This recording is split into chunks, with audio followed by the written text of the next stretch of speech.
A dragon flies down from the sky.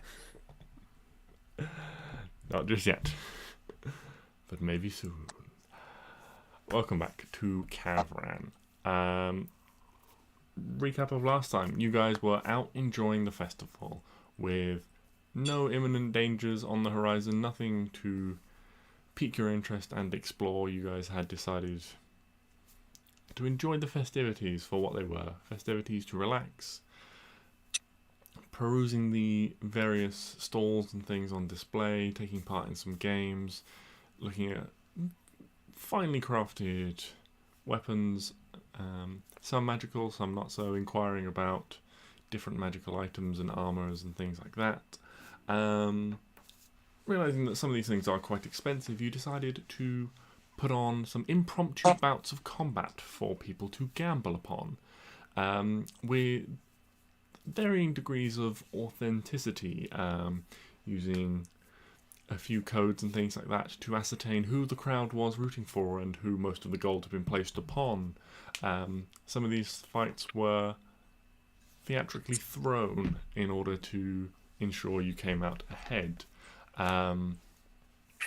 After one day of this, we can pick things back up, either on the, depending on what you decided, either on the 6th day of the festival, you guys can do a little bit more of this, and we'll say that that's the sort of thing that's taking up your actions for the 6th day, or we can just skip straight on through to the 7th day, or if you have anything you'd like to do on the 6th day instead, then you are more than welcome to take up with those activities.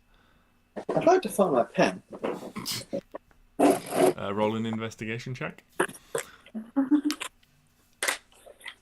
It's fine, I found it. I found some. I rolled high. Put it that way. Oh. So, where did you decide you'd like to begin? Not sure.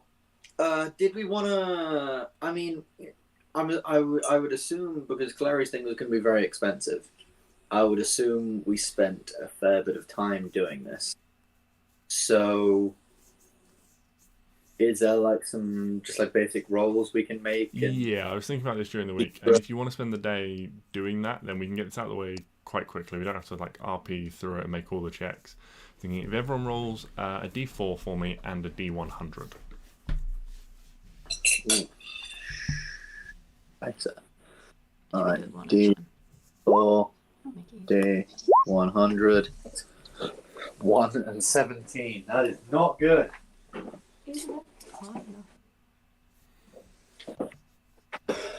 Oh, that doesn't seem good either. Alright. Oh, that's much better, possibly. Okay. Depending on which way is better. And I'll get set and roll 1 for Neo. Damn it. Reveals it. Okay, Neo got a 3 and an 88. Okay, so everyone who didn't roll a 1 on their D4, take that amount on your D4, multiply it by the result on your D100, and that is the gold you gain. Either individually or as a party. You guys can work that out. Chantel, you made so much money! Fucking hell! This is a group endeavour, so you guys can decide whether or not you share. I made 17 gold. Having rolled a 1, Ben, can you roll another D4 for me? Because not all these ventures were profitable. Some of them you did lose out on. So unfortunately, this time a 1 is in your favour. 1 times 17, you lose 17 gold. Okay, that's. And a quick bit of maths. Neo's got 256, which split 4 ways is. Hold on. 256. What did Clary get? 280. 280. Yeah. Yeah. Equals take away, what was it, 17? 17. Clary gets 603.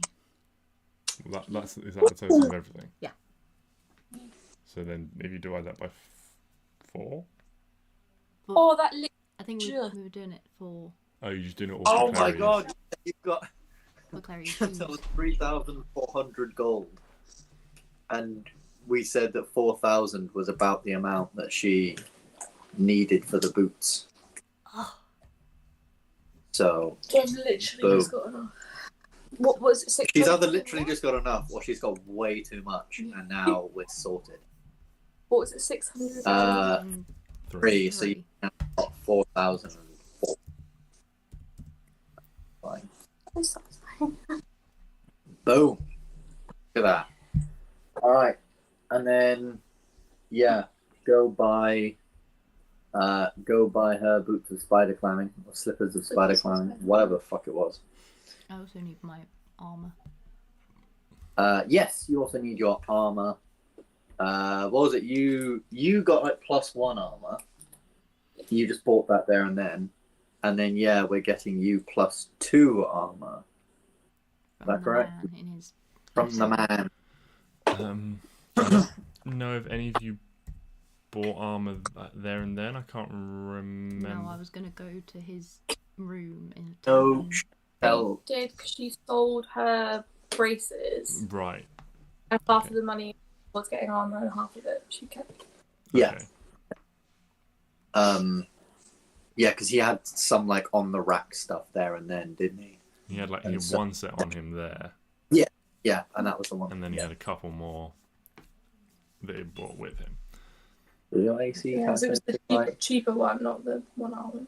Yes, that would be It was the best one. 13 plus. Yeah. Oh, look at you with your 18 AC. Kick and a half. Cool. And then so we're doing this sort of stuff throughout the couple of days. And yeah. And also, I'd like to think that through this couple of days as well, Stix's plants that were in his room have now sort of stretched out the window, and there's all those like plants like crawling down the side of the building, sort of thing. Just using my like channel divinity and like druid craft and all sorts of spell slots and stuff to just try and like do that. So it's now very obvious where Stix lives. But it's still like perfect straight line down the middle for the other side of the room. Yeah, the window is like 2 windows, and each of them would like open out individually, and where it goes down the side, it's just a very neat line. Yeah, except for one like tiny little leaf that just slightly approaches onto Neo's side. He doesn't mind. It's fine. Exactly. It's giving his side of the room a pop of color other than purple, and that color doesn't count because that's him.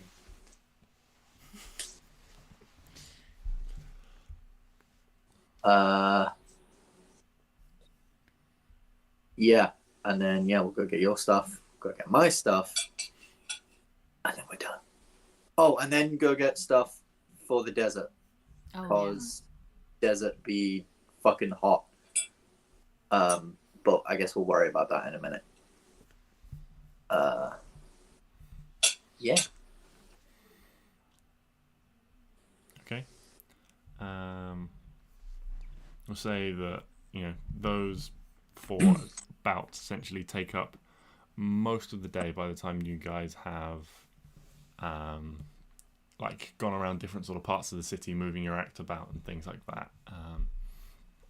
So it's mid-afternoon time on the 6th day of the festival by the time you guys are packing up and deciding on where you're going. So it sounds like you're heading out trying to go shopping for Clary's boots of spider climb. Yes. Yeah. Yes. Okay. Where are you going for that? Well, we knew they had some in like the magic store, What's Her Face's magic store, where I was inquiring about like shields and such. Mm-hmm. The name of which I cannot seem to find right now. but that lady's magic shop. Oh, fuck's sake. Stix and solar power skeleton. Down the crypts, Lord Ricard. Rose and Zen. Yeah, it's pretty far back.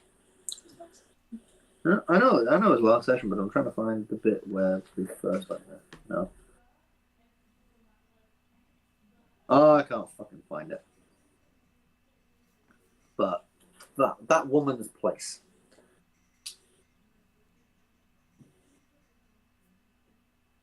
I remember Why have she's. I not got it written down? You do have it written down. I can see it on the page. Can you? Yep.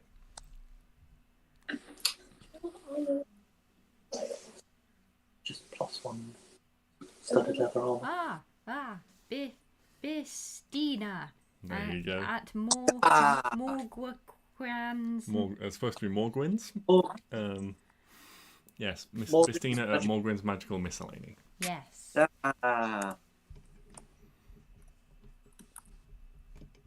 Yeah. So you guys head over there. Yeah, the shop is quiet once more, and she's still reading from this large tome that she was before. Seems like she's a little bit further through it now. But yeah, she smiles and welcomes you all in. Back again. What can I do for you all today? More of the same, or? well, yes, we had come a little while ago to inquire about some spider spiders, boots that can make someone climb on walls. And I believe you said you had some that would run us a steep uphill. Might we have the gold now, we think. We would like to acquire. Oh, yes, I remember now. You put down a holding fee in part for them, didn't you? Yes, I believe so. Let me just Yeah. pull out another book. Let me just check my notes, and starts flicking through. It's like, yes. So the balance remaining on that, I believe you said, looks to be around 4,000 gold pieces.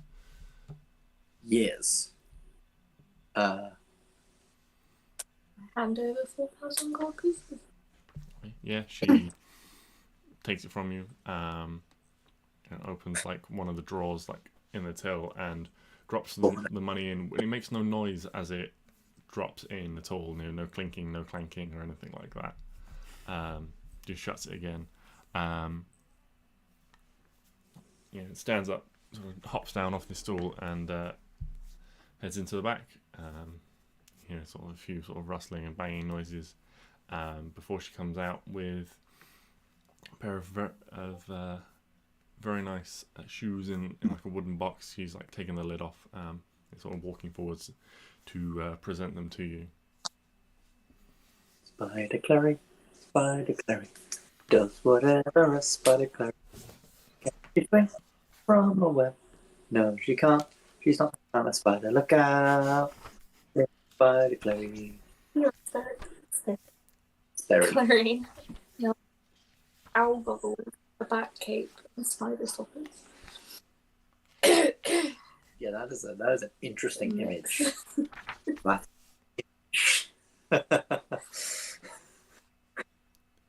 So, as you hand so it says, don't forget these are an attuned item. You will have to spend a little bit of time becoming accustomed to them. But, and you see these very nice sort of like purple and black shoes that do have this sort of like embroidered, like raised webbing pattern on them. But yeah, you can attune to them over the course of your next short rest, and you can. Well, you are essentially permanently under the effect of spider climb. Thank you. She can run on walls walls. She could run on walls. She Which can is drop just- on people's heads. Oh yeah, God. Yeah. She can sneak attack from the ceiling. Oh, it's like the Spider-Man video game. You know when you're doing the stealth missions and stuff, you know, like sneaking along the walls, and suddenly you just drop down on some guy's head. I was watching the other day and someone ran upside down like, on the ceiling and they snapped someone's neck. I was like, that's gonna be Klari. Oh, I can't remember. Yeah, I know what you're on about, but I can't remember. Yeah. That's Yeah, that was a hang up of someone. fucking cool. Yeah. And then I guess, so is this like still the same couple of days, or are we like? Yeah, this is still day 6. Oh, okay, it's still day 6. And it's like day 8 we're waiting for. 7. Day 7 we're waiting for, sorry. Day 7 so I is guess, the final day when grand sort of showcase of all the final winners and stuff like that. I guess beyond that, head to the tavern towards the end of the day and ask this guy about buying the armor for Arwen. Hell yeah. Mm-hmm. Yeah, he did give you those prices up front. So Yep. they were in the region of, let me check, +1 armor, I think off the top of my head, if I check this, was around 1,500 gold. +2. And you're after the +2, which is a little bit more expensive. +2 is 6,000. 6,000? Yes. The +2 is 6,000. No, that's not what you said. Yeah, I'm pretty sure because we had the money for it originally. Yeah. The +1 is 1,500. Yeah, no, you said 5,000. I think I'd persuaded him down to 5,000. I believe Neo was gonna help you out. If Oh, that might have I been think it. you Yeah, guys were pooling your resources. Yeah. yeah, because I'd given you 500, Yeah. and I don't think we've taken it from Neo's thing yet, have we? No, I'll check his character sheet now, you but I still don't got think. 1,500. No, yeah, he still got 1,500. So, yeah, he said he'd give you 1,000. So, Cool. boom, Neo only has 500 gold left, but he's not. It's better than me. I have 90. Yeah, but you Oh. buy this. Stix is the rich one of the group. I used to be so rich. Yeah, so you head to the tavern and you meet this guy that you met the previous day. Find him out, and yeah, he leads you up to his room where there are several like armor sets on stands. You can see he's still got the ones from the day before, minus the one he sold to Klari. You know, like those presentation pieces, and there's a couple more, slightly less ornamented than the ones he showed you, but sturdy and functional, and most importantly, containing the right enchantments. So, regular studded leather is 12 plus a dexterity, but then it's +1, I know. 13 dexterity. The dexterity is 5, so 13 plus 5 is 8. Yeah.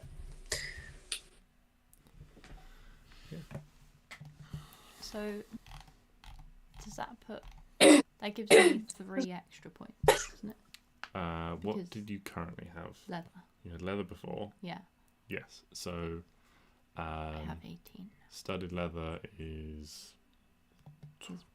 12 plus dex. Yeah, studded leather is 12 plus dex. So, So then, that makes, with its being +2, it makes it 14 plus dex. Yeah, so 18. oh, thank the fucking Lord. Right, I'm less squishy now. exactly. Thank God. We're all a little bit better off. Now, Every My time AC is also, JJ says, "Does that hit?" I So don't we're all- go, yes. but I have a shield to make my AC 21. I don't know what my current what is my fighting style. I Manic. know. Blessed Warrior. Right, that shit is changing. No, it's not Blessed Warrior because I don't have the things anymore. Okay, I need to look at what my fighting style is because I've done something here. Yeah, because you definitely picked up Blessed Warrior for a while. Yeah, that was the first thing I had, and then I realized I don't really use guidance or. Actually, I used guidance quite a lot, and I quite like that, but I didn't use the other one. I can't remember what I picked up because if it is Blessed Warrior, I haven't actually got the things on my sheet. I deleted them. Yeah, well, there would be 2 cleric cantrips. Okay. Well, I'll add them back on for now. Next time I level up.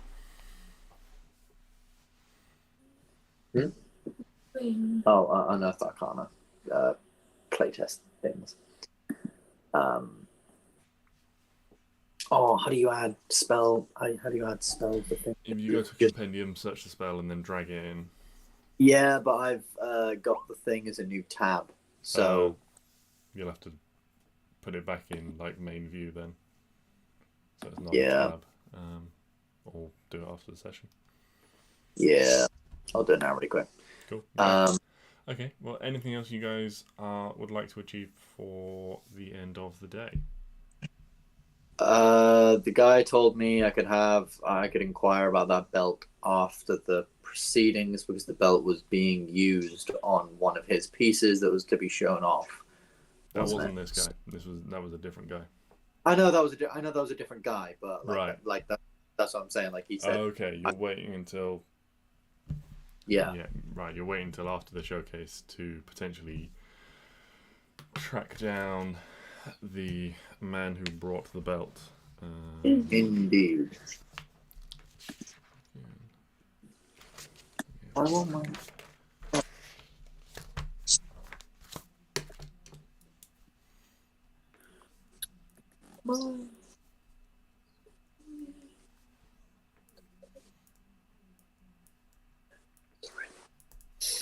Okay. Well, if that's everything, then it's quite easy for you guys to head back to your house. Have another delicious meal prepared for you by your automaton servant, Chappie. Pleased to see you all when you come home. When you come in through the door, you can just hear them. It moves very quietly, almost makes no sound as they walk, even though they're entirely made out of metal. Have these sort of very thin, like legs almost come down to very thin points to balance on. You come in and you approach it, it's like, hello. Right, Hello. Chappie. Hello, Arwen. Friend. Yeah, you're right. Like reaches out towards you, and one of his fingers, like where he's all made of wire, just sort of extends into like a really long bit, and he just like curls like down, and Hugo like sticks his head out, and it like curls like under his chin. He gives him little chin scritches. Scratchies. Gives him little chin scritches. That's adorable. Love it. Yeah, I'll do it later. I don't want one. You guys can enjoy a pleasant evening. You're in each other's company, and a pleasant meal is prepared for you. You'll get the benefits of a long rest. If there's nothing anyone would like to do before they go to sleep.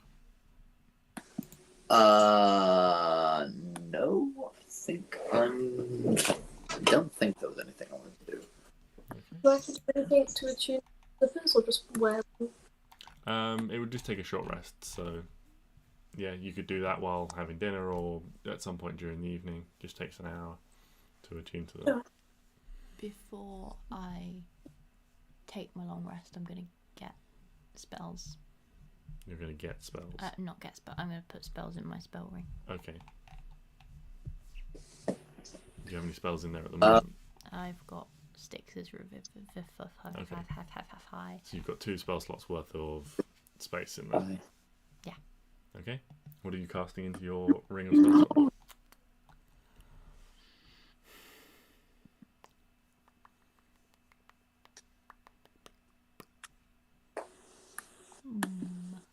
I have some options that you might, could be useful. I don't know how useful they might be, but there's I've got Misty Step. I've got Absorb Elements. Yeah, I've got all of elements. What's Bless. Misty Step? First or second? Second level, bonus action, or 30 feet. To a point you can see. Man. Do you want to cast Misty Step in my ring? Yeah, sure. There you go. You now have a Misty Step sword in your ring. I have lots for that, so I do that before the long rest, and I take the long rest. So. Still sleeping on my hammock. I've also moved my bed over. Neo gets a double bed, and I've got my hammock. Life is just as it should be. All things are how they should be. Except for the fact that I summon Elvis in the bedroom before we go to sleep, so no, just chilling. Fair enough. In the middle of the night, he chewed on the hammock. I fell.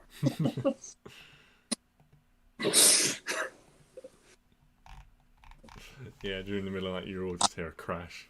Followed by as Stix wakes up. Neo doesn't even budge. He's just like, Stix, you do you. Are you under attack? You got it, man. Just jump on his head. It's fine. Yeah, I want to roll the charges on your Firestar. 2, 3, go. Okay. You'll wake up rested and refreshed, perhaps a little sore from your bouts of combat potentially, although some of you were pulling your punches.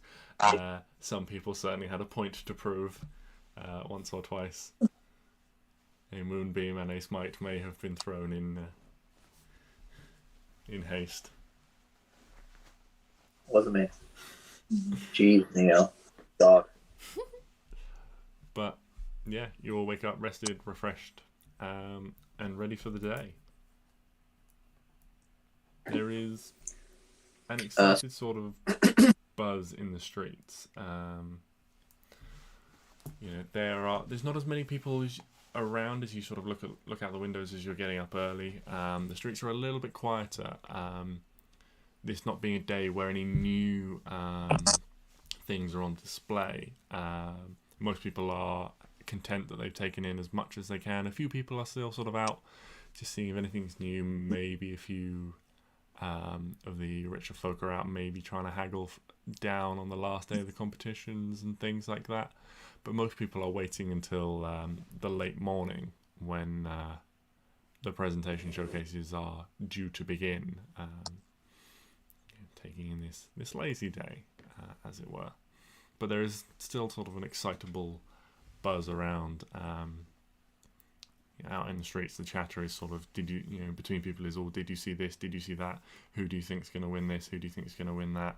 Oh, I saw this magnificent paintings of such and such. Surely that's going to win. I think Clive should win. You think Clive should win? What's Clive winning? Mimic of the Year. Mimic of the Year. Okay. There is no Mimic of the Year competition, unfortunately, held here, unless you wish to put one on.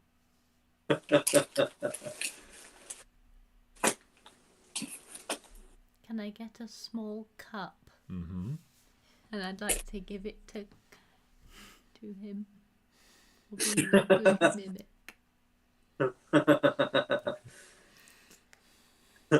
but then he turns into the cup, and you don't know which so is. precious.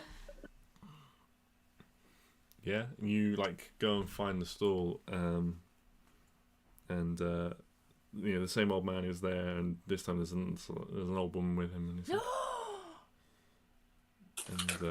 there's just sort of like there's a wagon nearby, and they're like taking things down and putting them in boxes, and loading very slowly loading these boxes onto the back of the wagon. Slowly, one by one.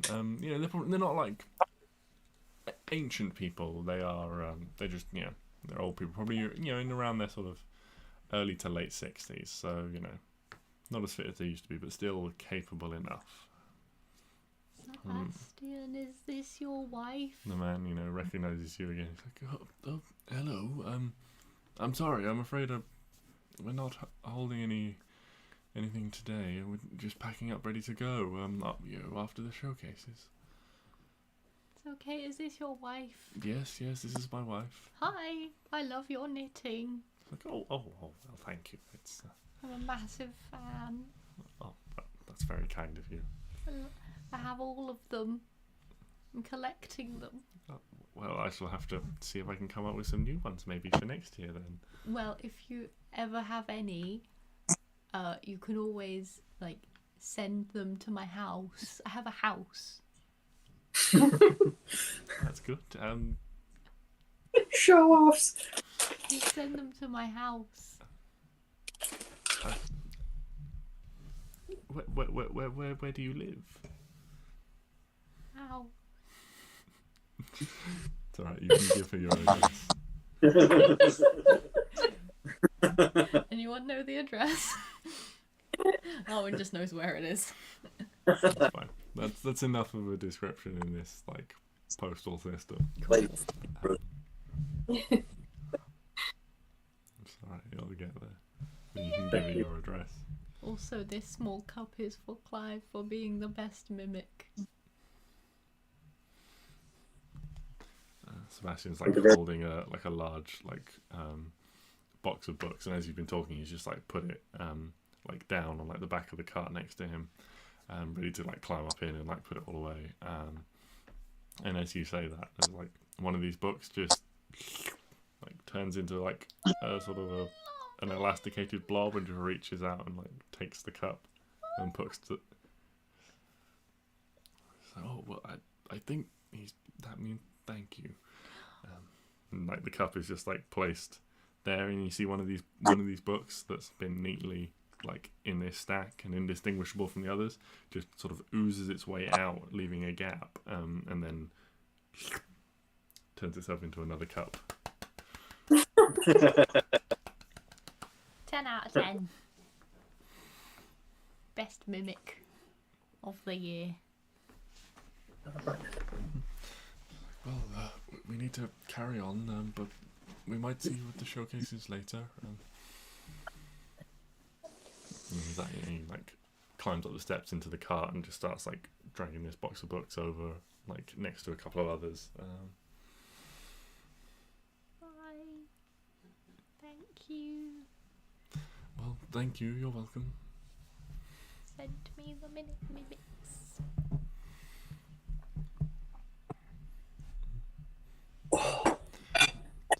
The rest of the morning passes pleasantly.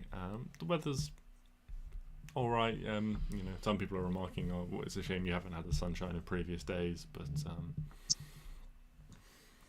it's okay. It's a little bit grey, but generally bright, and there's a chance the sun might break through in the afternoon. Around sort of quarter to 11, sort of thing like that, things do start to swell in this park where most of the things are held. People start sort of trying to get seats in this small stone amphitheatre, things like that.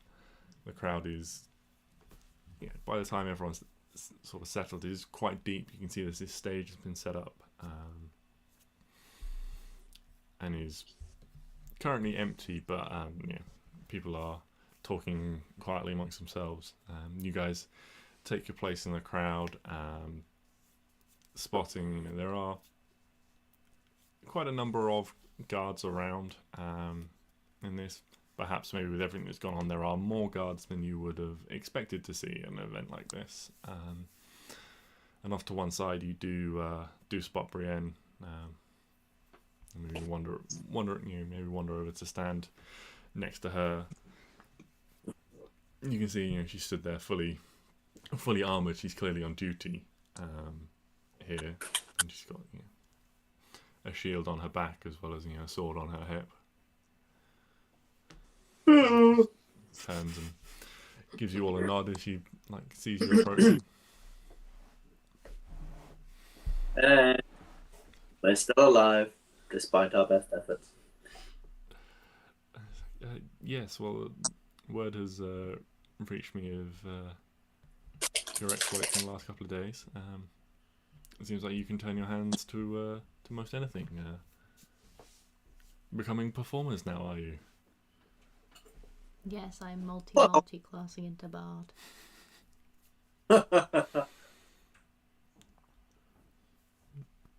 Yes, well, we do think we like to think that we have range. I definitely do. You know. Ah. That was terrible. Thank you. That was worse than one of mine. I know. Shocking Gotta behaviour. keep up. Come on. Shocking behaviour. Well, hopefully this will be quiet and boring, but fingers crossed. Woohoo! You can't. Lively bunch. Well, boring is good. Boring is not what we've had for the last few weeks, so I'll take a bit of boring for a few days. That's fair. I hope someone gets mad at someone else for winning. Well, we can deal with that. A bit of drama never hurt anyone. Exactly. Yeah, sometimes. Yeah, to be fair, it can hurt a lot of people if not done correctly. Yeah. I just hope the poets get into a scrap. Start throwing parchment at each other and calling Doth's mother a slimy pig or something. Just looks at you, just like turns you. Well, if you're thinking of becoming a bard, you may want to work on that vocabulary.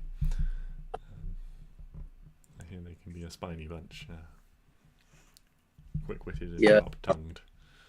I think that's Dragonborn.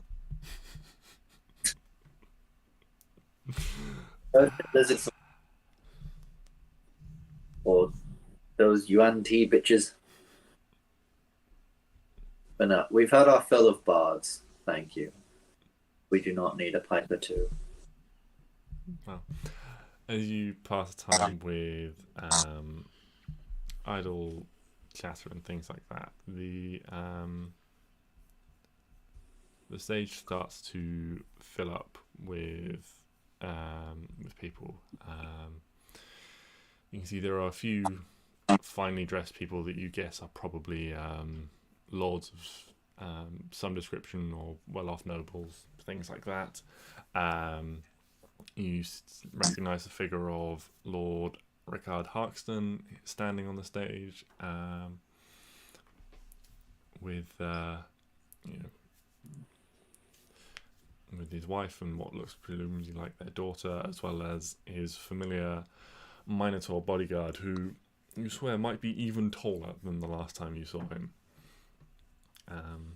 With his horns standing up, he's certainly touching about sort of 7.5 feet.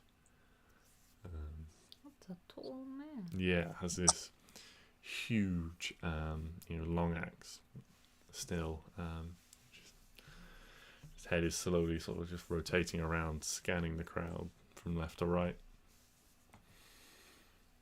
Is he like all serious looking? Yeah, like looks serious and surly. Can I pull faces and wave at him? Yeah, if you like. Yeah. Does he smile? Make a, let's say, performance check to see if you can attract his attention. Which one's performance? Oh, that one, isn't it? Yeah. 14. Let's have a quick look.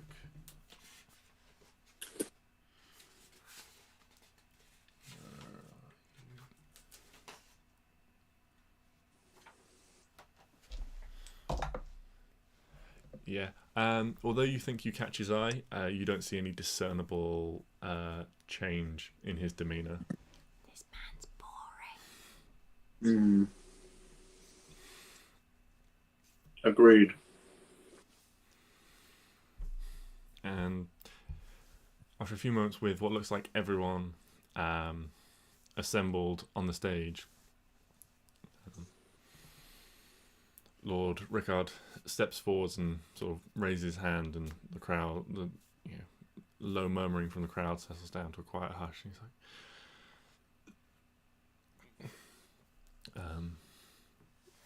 his voice sort of rings out through the choir. It's like, well, another festival come and gone, despite some unusual activities. Things have gone very well, I think. Without further ado, I shall bring on our sponsor and host for these events, Lord Motsignir, and he will commence with the prizes, the thing we are all here to enjoy. There's a round of polite applause from the crowd. As Lord Rickard steps back, there is like a flash of blue smoke, and appearing on the stage is the figure you've seen before, or the dwarven figure of Lord Motsignir. Looking very finely dressed, he's almost wearing like posh workman's attire. You couldn't mistake it for worker's attire. It is too fine, it is too well adorned, but it is like he's harking back to his old days when he used to be more of a craftsman himself, whereas now he is more of a teacher of crafts. There's a big round of applause as he takes the stage, and then when he speaks, his voice rings out much more powerfully, much more commandingly. It's like, greetings, one and all. It's a pleasure to see you all here again. We're mighty lucky to have such a gathering despite everything that's gone on this year. He speaks for a few minutes about his love of the craft and how it delights him all that so many people have come out to share and enjoy and take part. Well, without much more preamble or without much further ado, I shall begin to announce the winners. And he's Day 1, the grand competition of artistry, a creative interpretation of a brief sentence or word, ferociously regal. I'm delighted to announce that this year's winner is Renkin I can't read my own writing. Lorakalin.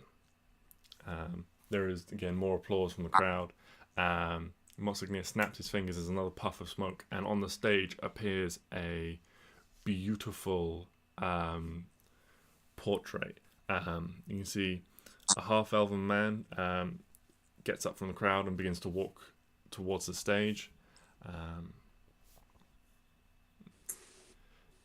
Reaching the stage, he shakes Motsignir's hand, who produces from like the inside of his cloak just this large bag of gold, like a bag of gold that is too large to be easily concealed under a cloak, but like hands it over comfortably. You can see this half elf sort of takes it and almost like staggers a little bit, like surprised by the weight of it. His portrait, you can see, is a very beautiful, pale skinned, dark haired man sat lounging back on a throne, one arm crooked over one side, a leg sort of hooked up. He has like a blood red goblet in his hand, and as you peer closely at it, even from this distance, you can make out the very slight hint of fangs on this raven-haired figure. There's a few dark red drips just landing on the floor where this goblet is just sort of loosely held in a relaxed grip. This piece particularly stirred me in its relation to ferociously regal. You know, this vampire lord sat on his throne. I'm just gonna lean over to Neo, like, "Hey Neo, that picture ringing any bells? A weirdly familiar picture from a random dude to just be painting, or what?" Neo just sort of like shakes his head. No, not. No idea. Cool. Got a vampire fetish. Awesome. Yeah. Like, after this, because Stix is just getting a little bit paranoid after everything we've been through. He's like, I like to just like make a perception, or like just keep my eye around the crowd for any like wrong business. Obviously, this is like a massive gathering of people. Yeah. This is a pretty good time for Belladonna or whoever to come back and just fucking wreck everything. Mm-hmm. So I'm almost like holding a produced flame or whatever, Yeah. just in case Yeah, I mean, if you like, you can make a perception check. coming around. Because I am.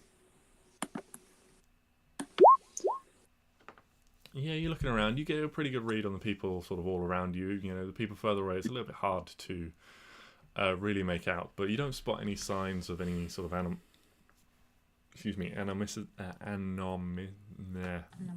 animosity, thank you, amongst the crowd or anything like that going on. You know, you don't. You know, most of the people seem calm, relaxed, seem to be taking in things.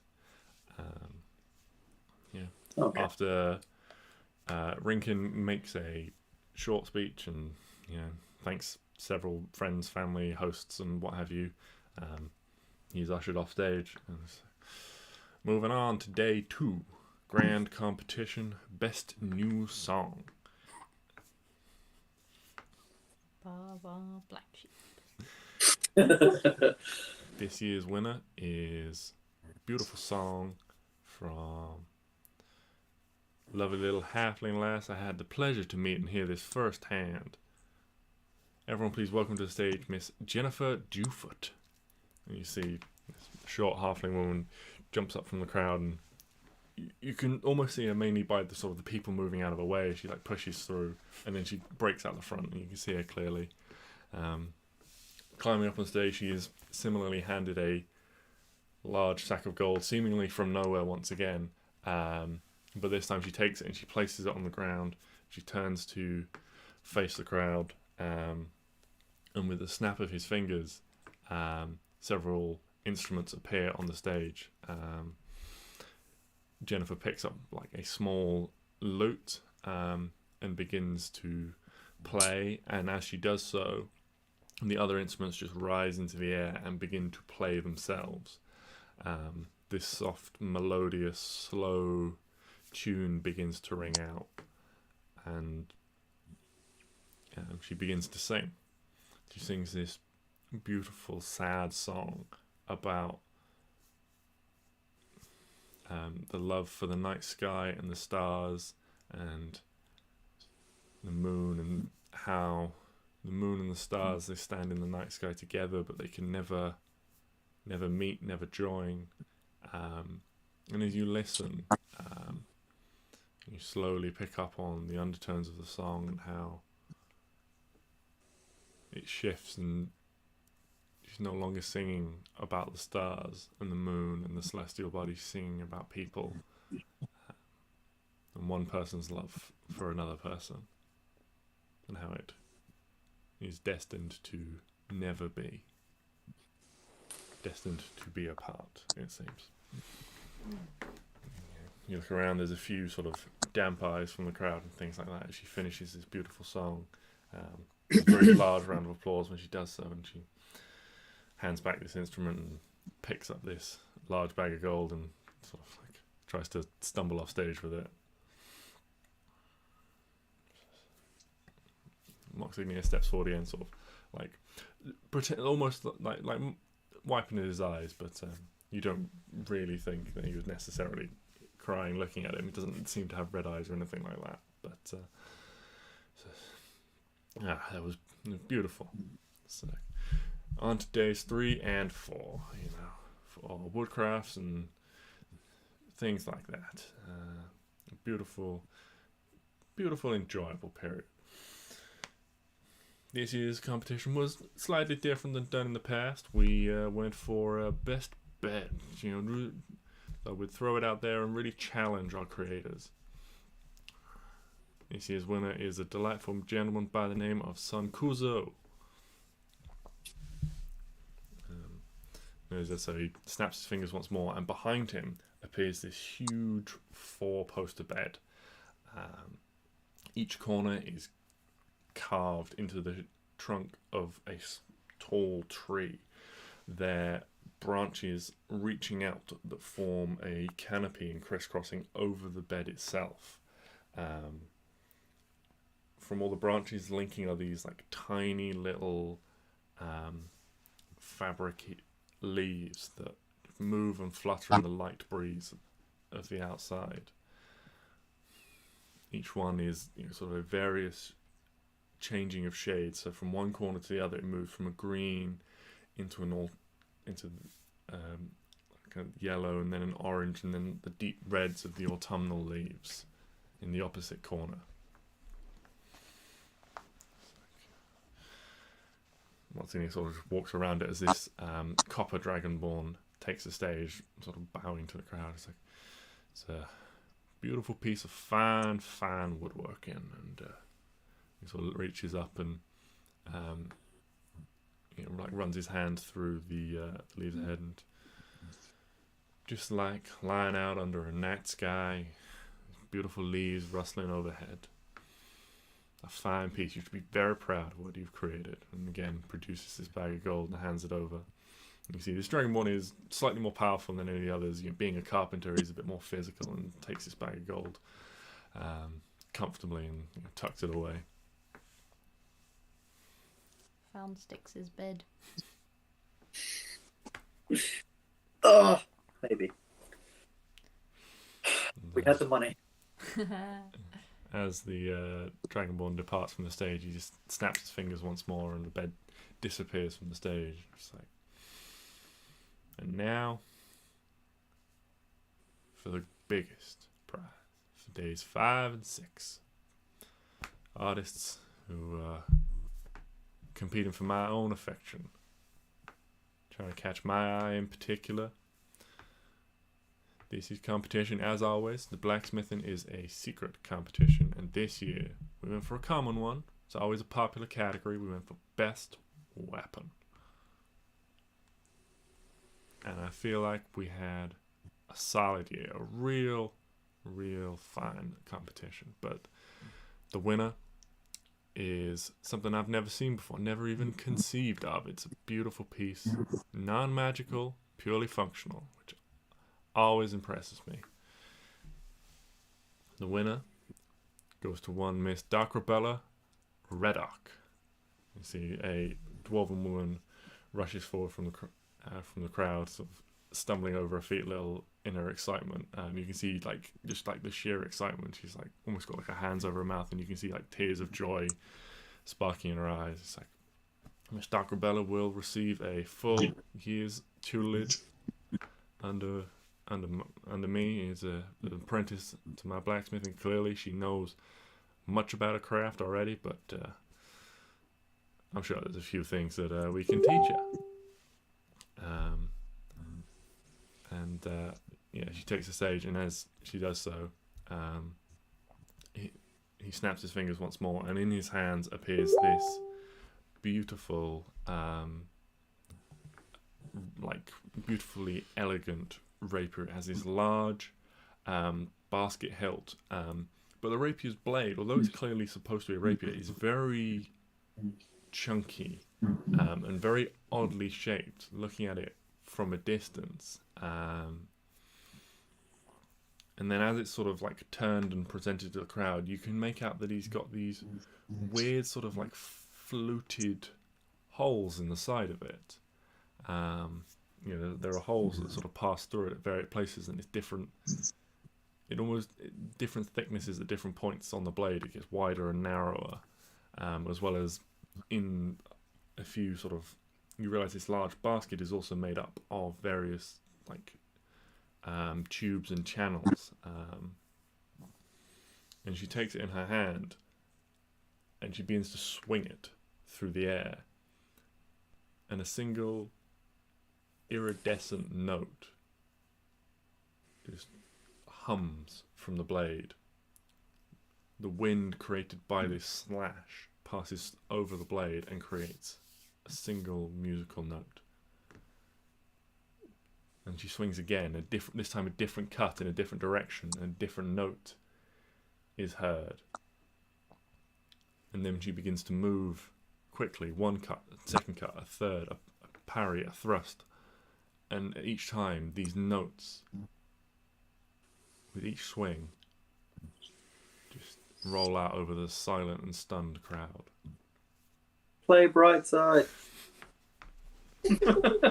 I was thinking Crazy Frog.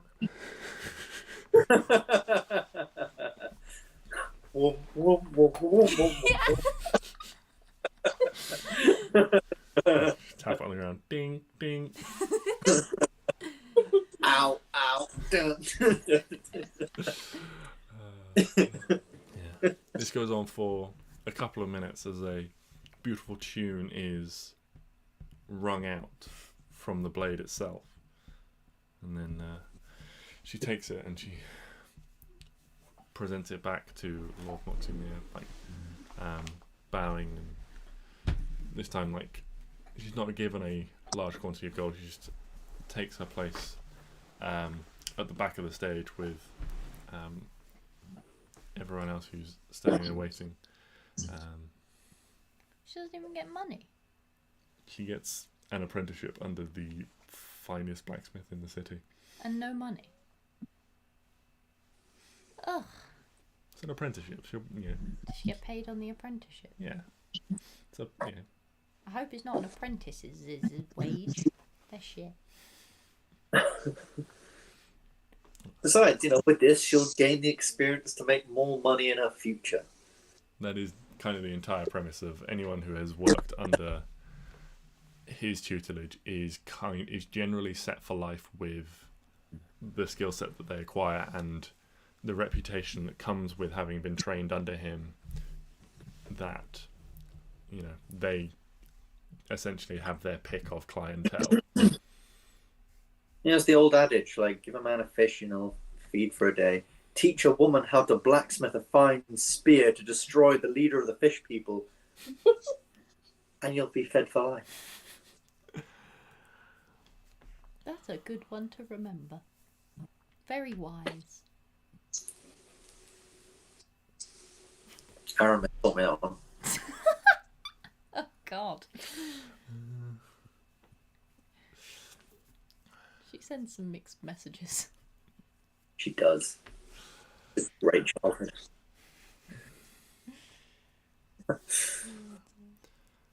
As Dr. Bella takes her place at the back of the stage, Moxigneer just takes this sword, this elegant rapier, and just places it into an empty scabbard on his side that you realise wasn't there before.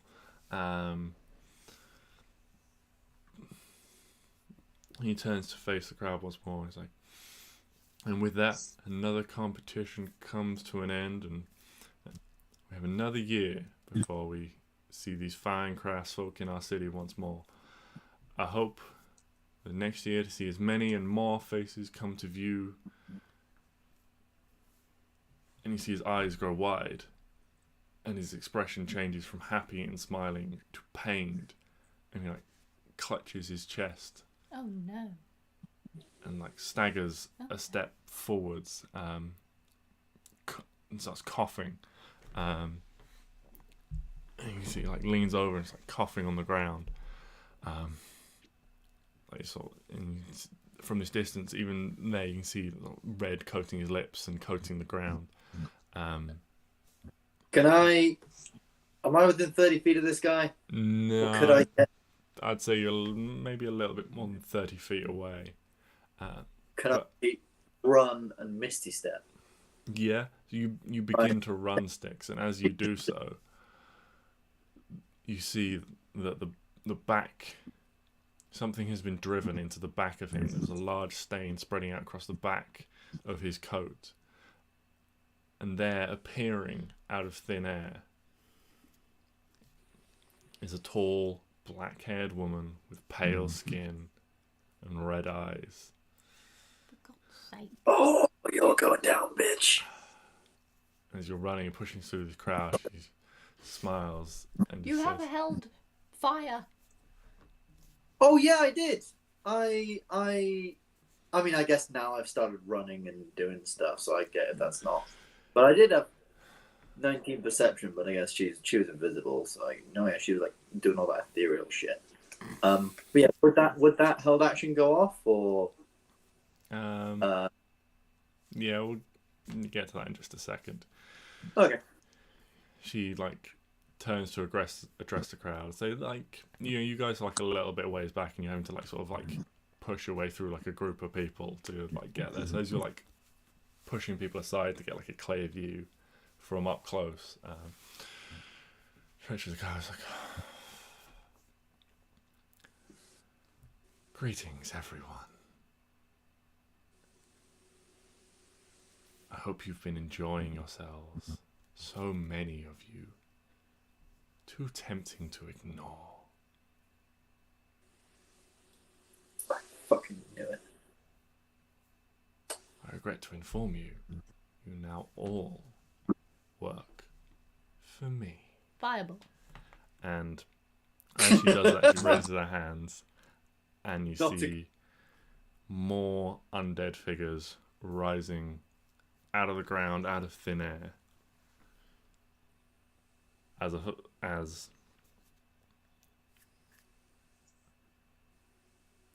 a fireball comes launching in to this group of them. They immediately set to action and start laying in to this group of people. Stix, your held action can go off. Arwen, you can cast a fireball, and then we shall roll initiative. Let me just make sure I can cast a fireball. Oh my god, I wasn't ready. 18. Yeah, 18. 13 fire damage. This bitch got motherfucking. We need a counter spell thing. I feel like that's what we need. Because she didn't teleport away, did she? She just etherealnessed away.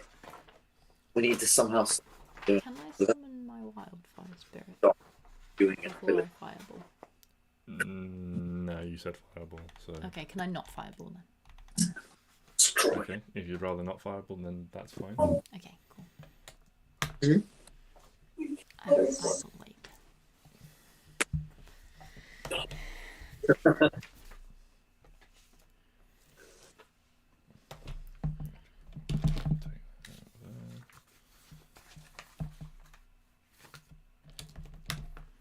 I feel sorry for the girl that didn't get any money and now doesn't have a mentor. Yeah. What's she done? That sucks. She worked extremely hard to create a blade that creates fucking music. And For nothing. yeah, has got fuck all. You know what? I'll teach her. I'll teach her how to use the blade. It'll be fine.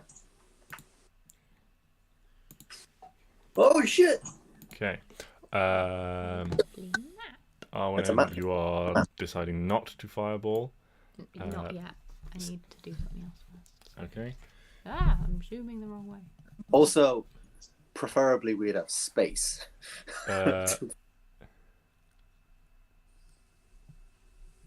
Preferably what? Preferably there'd be space to fireball. And these guys have also risen out of the ground.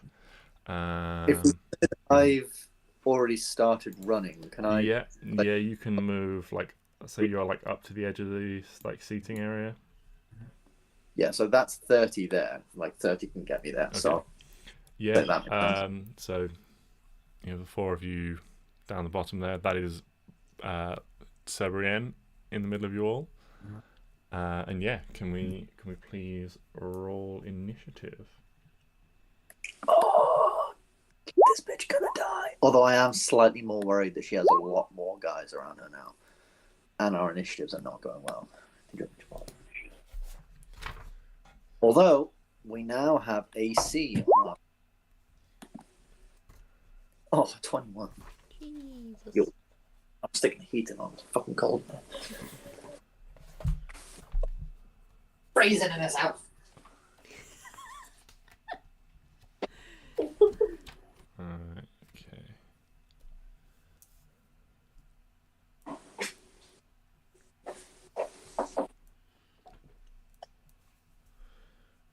Cool.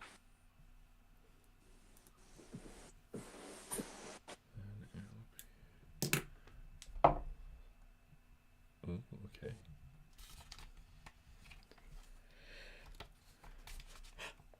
Just give me a second. There's a few people in this initiative.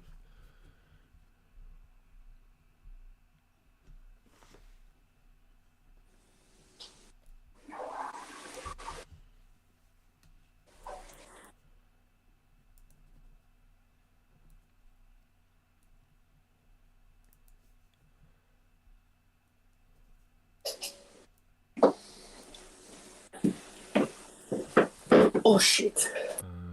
Who is next out of you? Arwen? Oh, I can't remember what's Neo. Okay.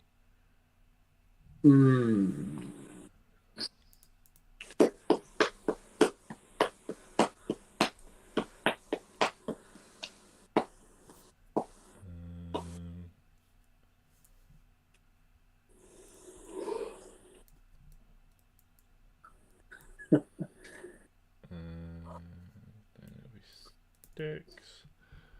And then it'll be... You're in pain. You need it.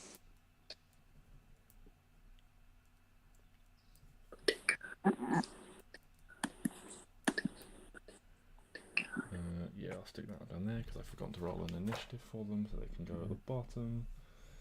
And... Okay, so up first with a natural 20 on their initiative roll. We have... I swear if it's bloody Belladonna. This is Belladonna, right? This isn't some new bitch that's coming. Cool. We have Belladonna. Oh, for God's sake. Why does she have to go first?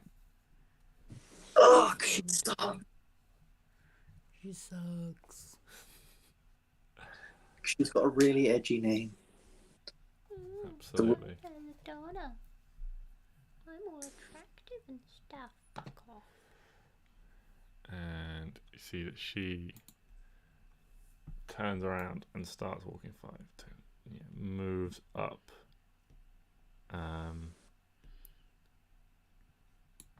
to the back of the stage towards Lord Rickard.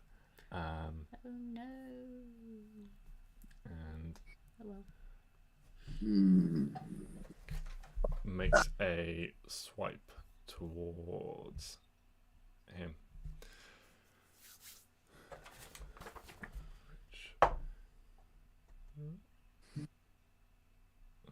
Yeah, that'll definitely hit a little lord. Little lord. Unarmed and unarmoured as he is so.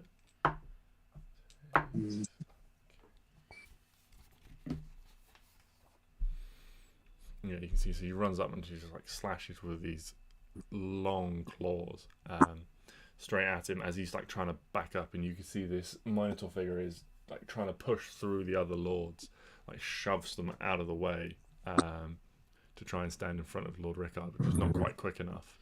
Why was he standing behind him? He's a terrible bodyguard. smacking him, and he falls to the ground. And you can see she begins to reach out then towards him on the ground, but that will be her turn. Klari.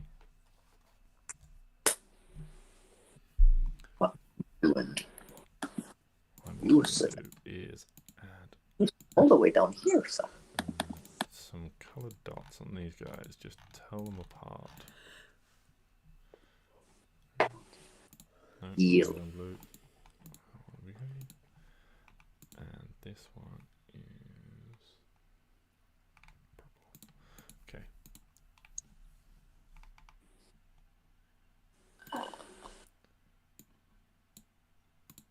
Are there like people all around us right now, or have... So like there are like dozens of people like screaming and pushing back and running. Okay.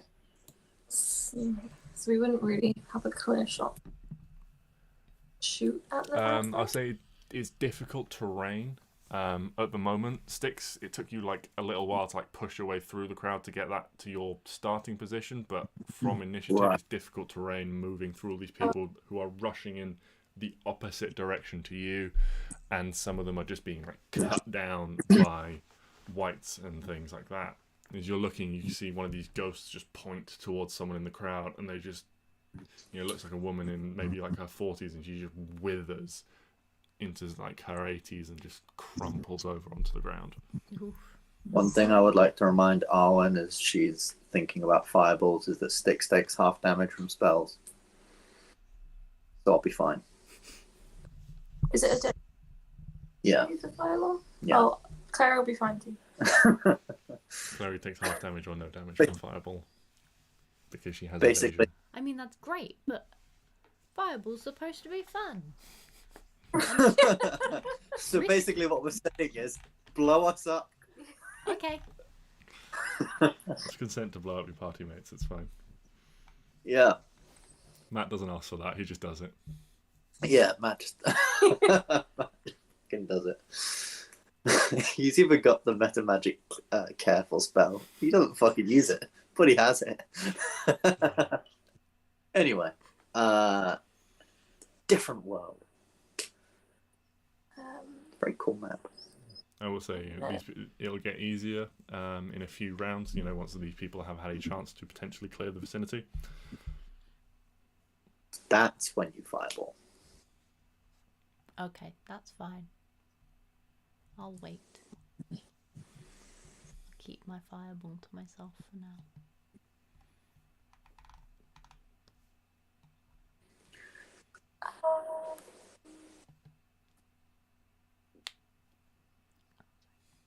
What are you doing, Klari? Okay. Words.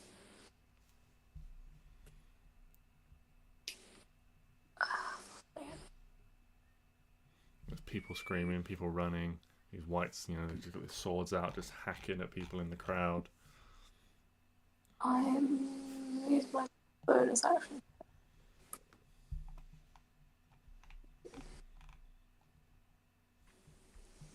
Bonus action dash, trying to get in a bit closer. I'm gonna wait there for now. Okay. Well, in which case we have Red, who is I'm so far out on your screen. 10, 15 Really far on your screen. forwards, and Oh. Oh, Jesus, no there. try and make a slash at you, Klari, or 2 slashes, as it were, with its longsword. That's a 12 and a 17 to hit. Not a hit. Damn shit's missed. Both of them miss. Yeah, your new armor already being tested and put to good work. As it Does help when you've got just 2 braces.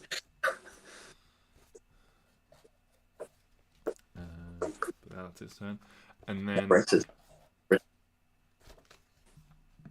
at the back of the stage, as you watch, you see this Minotaur roars out and no, don't move the token. Increase the size of the token, damn it. And you see he just swells in size as he lets out this bellow. Goodie or a baddie?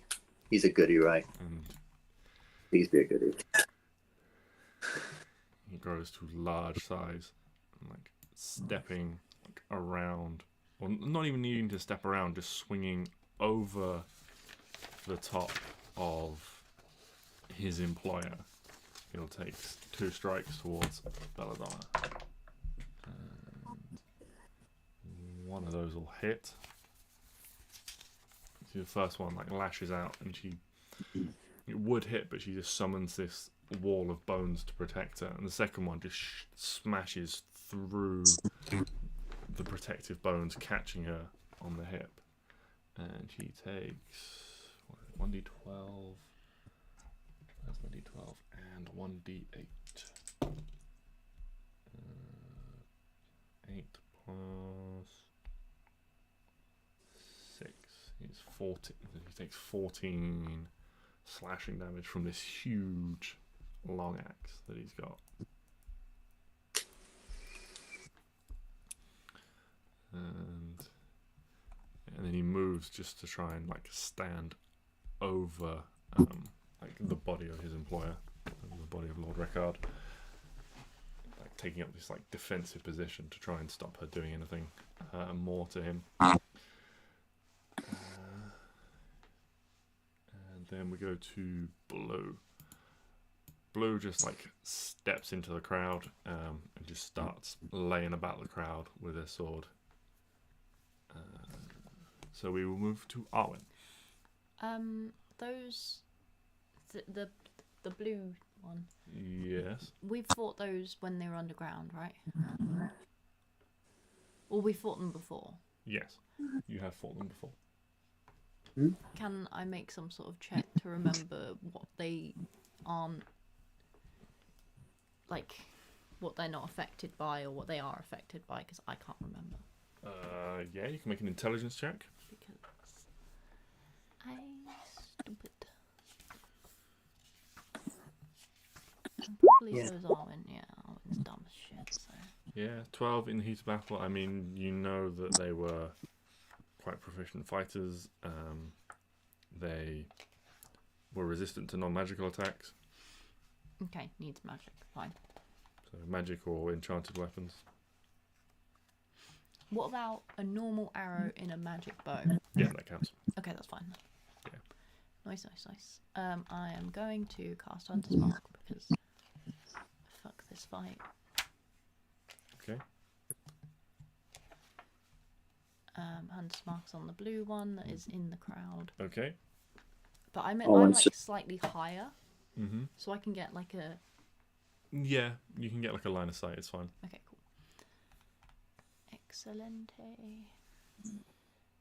I can definitely see. 21. Yeah, it definitely hits. Excellent.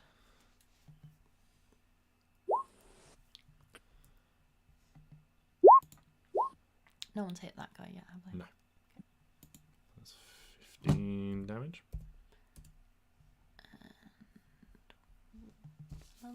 Oh. 12 misses, unfortunately.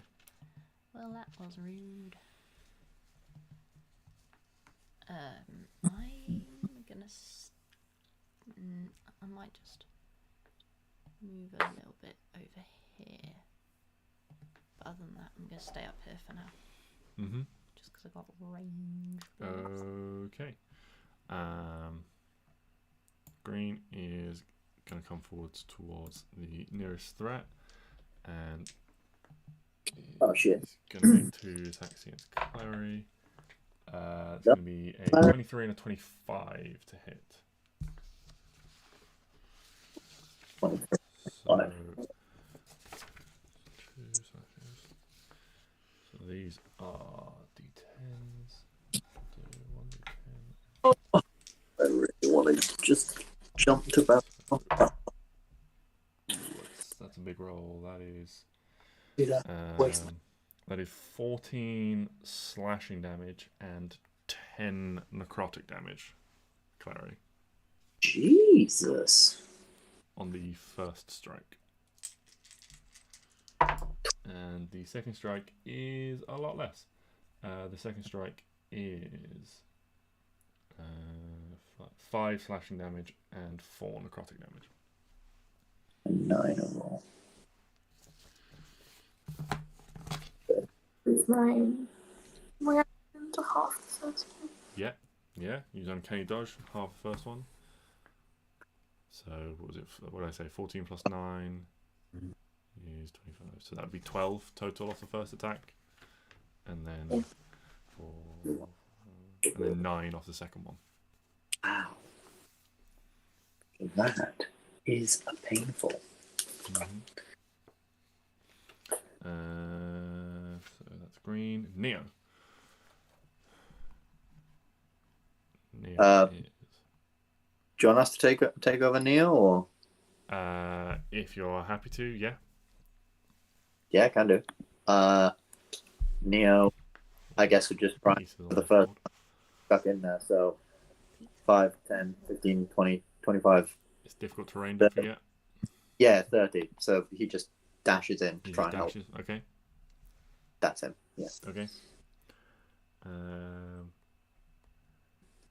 They go to purple. Purple is just going to do the same as blue. Moves like a little ways into the crowd and just starts bringing people down.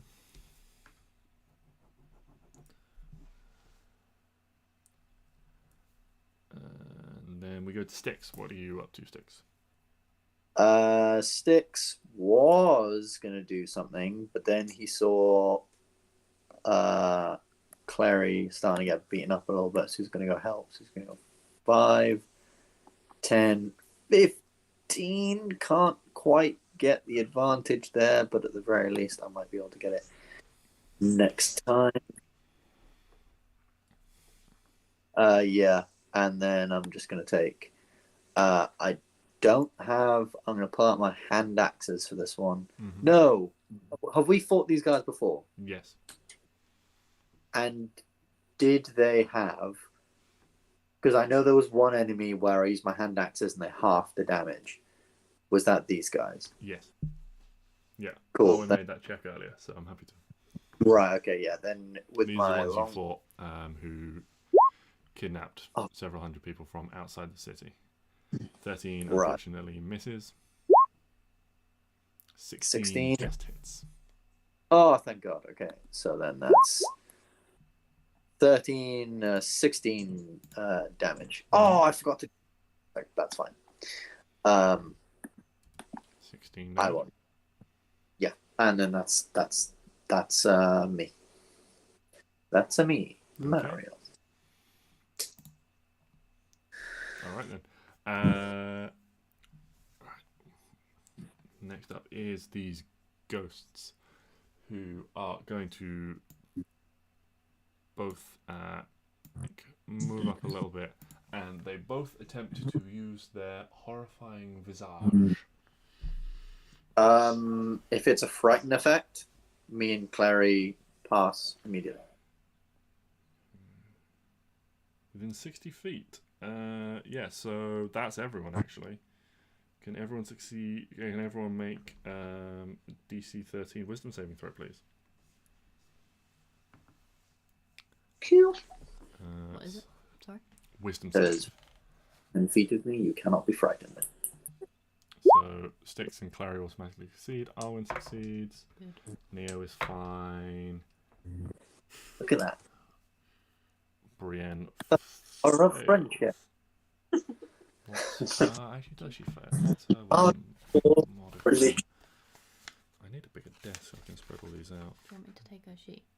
No, it's alright. Brienne fails, but not by more than 5. So she is frightened. Turning back, you can see like the fear in her eyes, having not actually faced any of these creatures herself, maybe caught slightly off guard. But yeah, she is frightened. That's actually going twice, so 1 for each. So can you make 2 wisdom saves? For God's sake. Neo fails his. Oh, for God's sake. Oh no! Arwen, can you are not within 10 feet of any paladins. Can you roll 1d4 for me? Depends. Oh, roll low. Dear fucking Christ, roll low. Arwen, you age by 40 years. Fuck no, no, Oh no, my god. no. You feel this No. horrifying presence. Can this can't be reversed? Literally, This can't be reversed. I don't know. like draining Stix. the life from you. You feel yourself grow tired and older as it does so. How old was Arwen? It's only like 26 or some shit. You're 66 years old. Fucking hell. But you're a half elf, so you live long enough for this not to affect you in this fight. In this fight, that's good. Don't half elves, I mean, I don't know how it works in Kavran, but don't half elves live like as long as humans, basically? Yeah.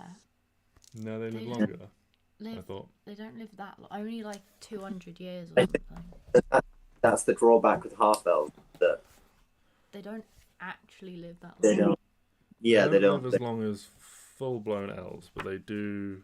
I thought it was only like 200 years. Or something. Yeah, which is not as long as full-blown elves, but they do live a decent amount of time. Yeah, they live about 180 years. So, Oh, Even wow. less than I thought. according to the book. So, It's awful. I'm Oh, I halfway thought- to dead. no, you're a third of the way to dead. Jesus. Well, that's a lot better. Well, I thought we lived the same as humans, and you just turned from your young 20s into fucking 60s. I still don't want to be 60. Jesus. Alright, well. They gotta fucking die. Can this be reversed? Neo just scrapes the wisdom mod. I didn't mean to do that. Yeah. How close do we have to be? 10 feet. Yeah, Neo just scrapes the save. Go out of range of Stix or Neo. Because also you're within 10 feet of Neo. Wait, does Neo have that? No, Neo doesn't have oral card. So yeah, don't. Stay 10 feet within Stix. Until those are dead, Near Stix. yeah, stay near me. Okay.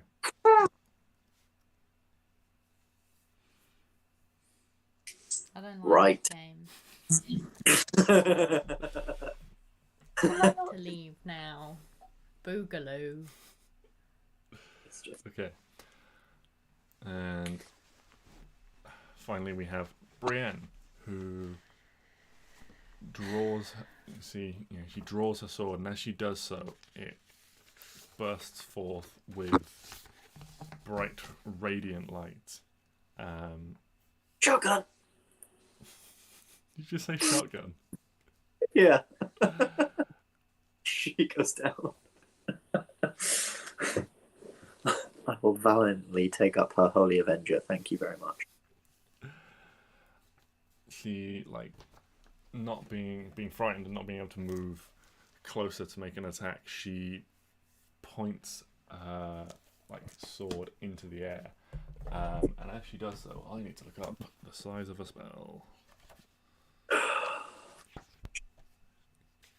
And you can see, like, in a line across.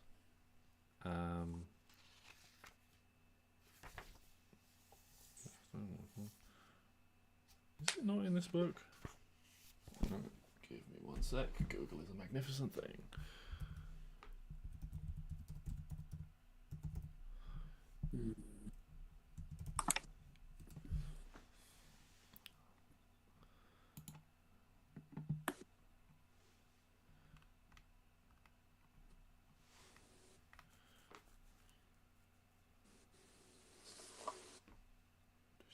Up to 60 feet long, 5 feet thick. Okay. So, core shape in nice and yellow.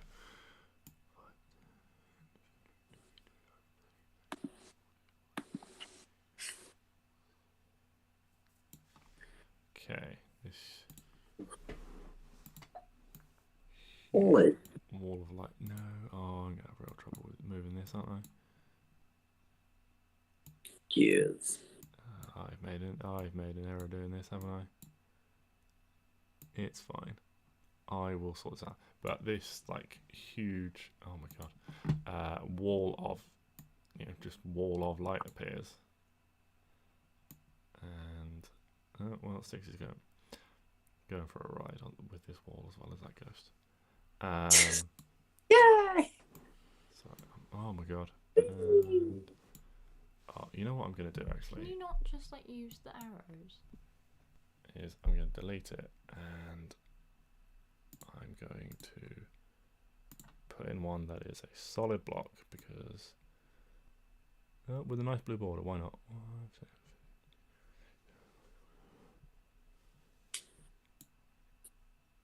Because that, no, don't draw another one. Oh, I'm having the best time doing this. There we go. That moves much more easily. And what she does is she puts it down like one. Where is it? One. Like side of the.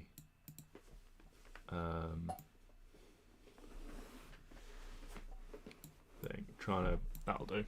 Trying to cut off.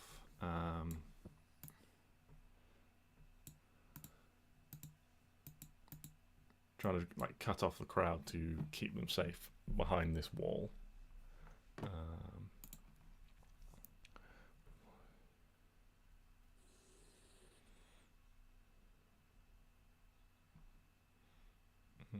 Okay. But what she's actually going to do is put it there, just there, so that this one has to make a Constitution saving throw, which it passes.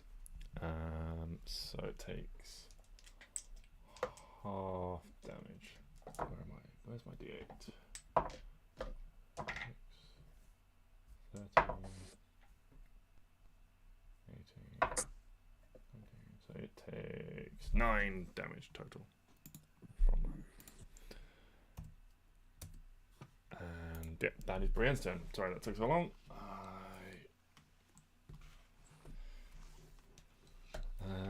At the top of the round, we go back to Belladonna, who is going to take a slash at this Minotaur with her claws. That will hit, and a critical bite on him as well. So these pieces of paper.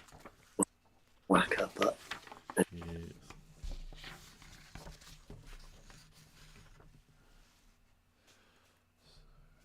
He's going to take. I'm just going to start using average damages rather than rolling because it makes everything much easier, to be honest.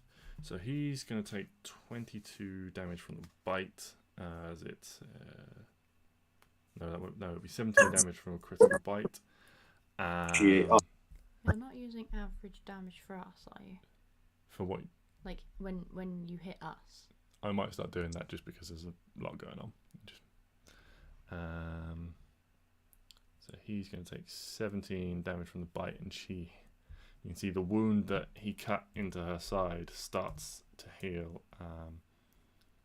Does that, and then he takes another 11 from the claw.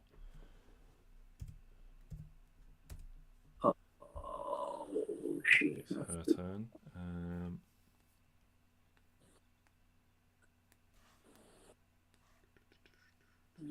Oh. Yeah,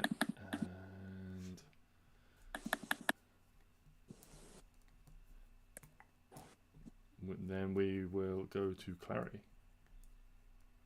Klari.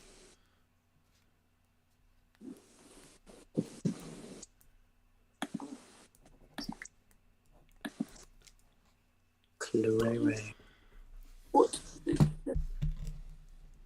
A big wall of light. It's on our side. It's good.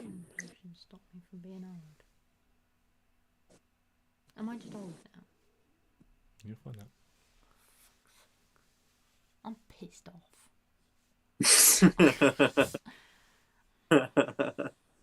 Not even one round in. Arwen got.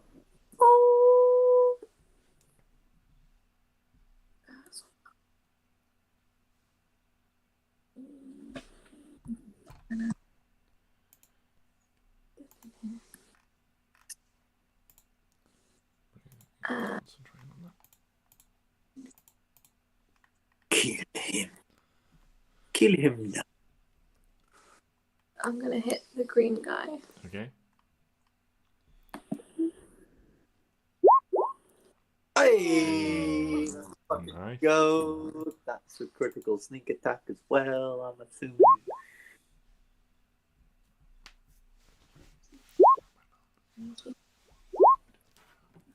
Oh, Oh, damn. That's pretty good. Oh, fuck. That's 13, 23,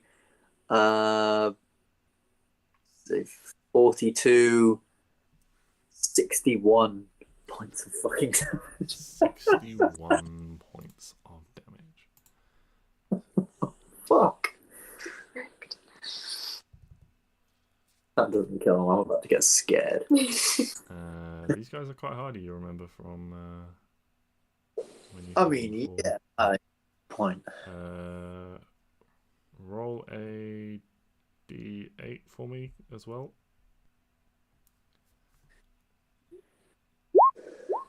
And 8.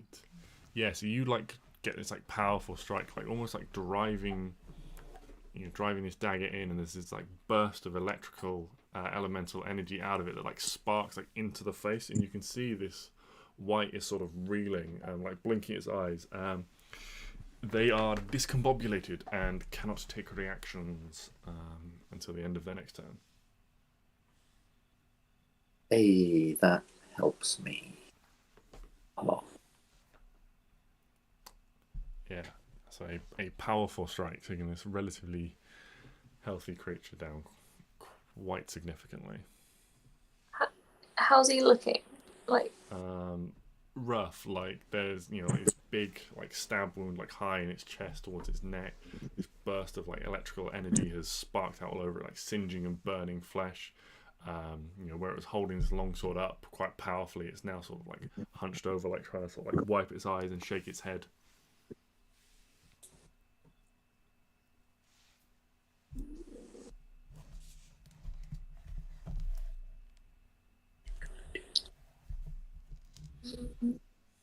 do What? I'm gonna bonus action. Yes, I'll try. Ah. Bria makes, by the way, I forgot Bria makes a save at the end of her turn. She's no longer frightened. Hey. The 19. Yeah, 19 does hit.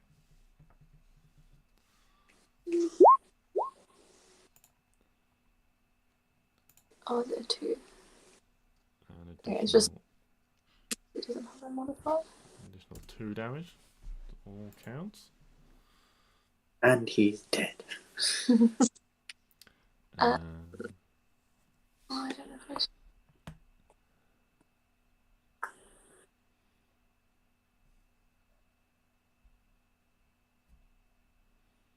Yeah, I'm gonna step back 5 feet. So I'm still near them. They don't get opportunity, but so they don't get Okay. Sorry, Stix. That's okay. I can't. I have a plan. I have a plan. Oh, and I'm gonna tell Ruka to mess with him so you can. Stix can get advantage. Okay, yeah, you're bringing Ruka out. Okay. Let us find a token for Ruka. Just chilling. She just chilling. That's on my shoulder. Like, oh, can I join you? Pointing at people and going, Ooh. So I'm putting a middle finger up. the middle feather. Just like scour the enemies.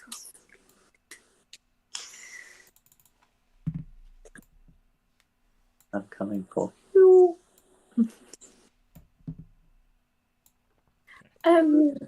Is this in the morning? Yeah. It's the next. Yeah. So, assuming it's bright. Yeah. Yes, sadly you can't fly. Nowhere to really find that.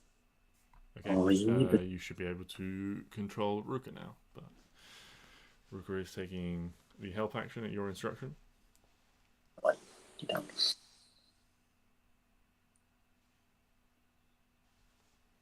Okay. Okay, and then we have Red. Does it have to make a saving throw? It's starting its turn in the wall of light.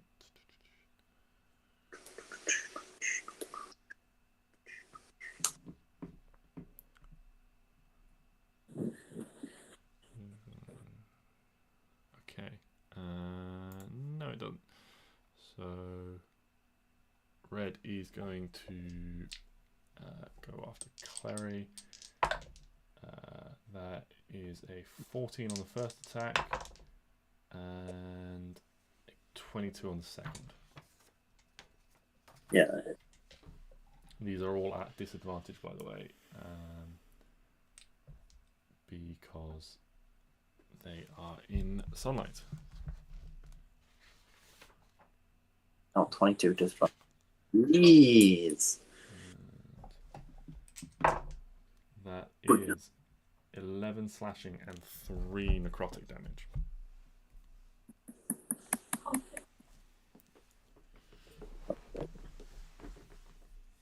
And then we go back to you, Arwen. I say most of the people, or basically everyone, has cleared out of this inner section by now. So the top around, everyone would have, essentially have like cleared out that space, or everyone in that space is dead. So no more difficult terrain, right? No more difficult terrain in the middle. Yep. The seats Yeah. and the exterior, are still difficult terrain. What if you're running with the crowd? If you're running with the crowd, that's fine. I'm saying, you're moving in the same direction as the crowd. You're not fighting against them. 10, 15, 20. I am now 60 feet away. They can't fucking hit me. Fuck them. I'm so fucking mad. And to be fair, you do have the Misty Step spell in your thing if you need to get in quick. Oh, well, I missed anyway, but anyway. You are technically frightened, so you would have disadvantage on these attacks. Wait, you didn't say I was frightened. You just said I'm old. Yeah, there's a lot going on. It's like Brienne was frightened, but you can make a save at the end of your turn. So what happens when I'm frightened? You have disadvantage on attack rolls and ability checks while the source of your fear is in line of sight and you can't physically move towards them. Okay. Knowing that now, if you want to, I'll let you do something else on your turn. No, Now you know fine. what you want to do. Sure? I can attack them though, can't I? You can attack them, it's just a disadvantage. 19 hits. Oh. And I've moved my thing over to them because I don't fucking like them. To the ghost? Yeah. Oh, you're going for the ghost? Yeah. Okay. Sorry, I thought you were going for the white. No, I want to fucking kill that thing. Roll once more because of 13, just to do the disadvantage on the first attack. Yeah. Once more regularly. You hit him. You hit the ghost twice. Yeah, I do. 13 hits the ghost. Fucking hit the fucking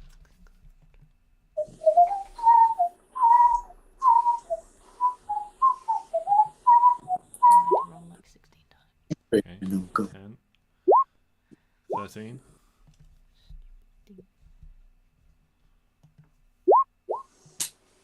12. Oh, that's a lot of numbers. Hold on, 10 over. plus 12 is plus 3 is 15. Plus 6 is 21. Wait, no, that's... Oh, yeah, overall that's like 36. 10 plus 31. 12 is 22. 31. Yeah, no, that's the... I can't maths right. Thank you. 25, 31. Yeah. QN 31. Okay. Palpable hit. Yeah, you can see the essence of this ghost has been very much diminished by these two arrows just like shooting through them. Anything else on your turn?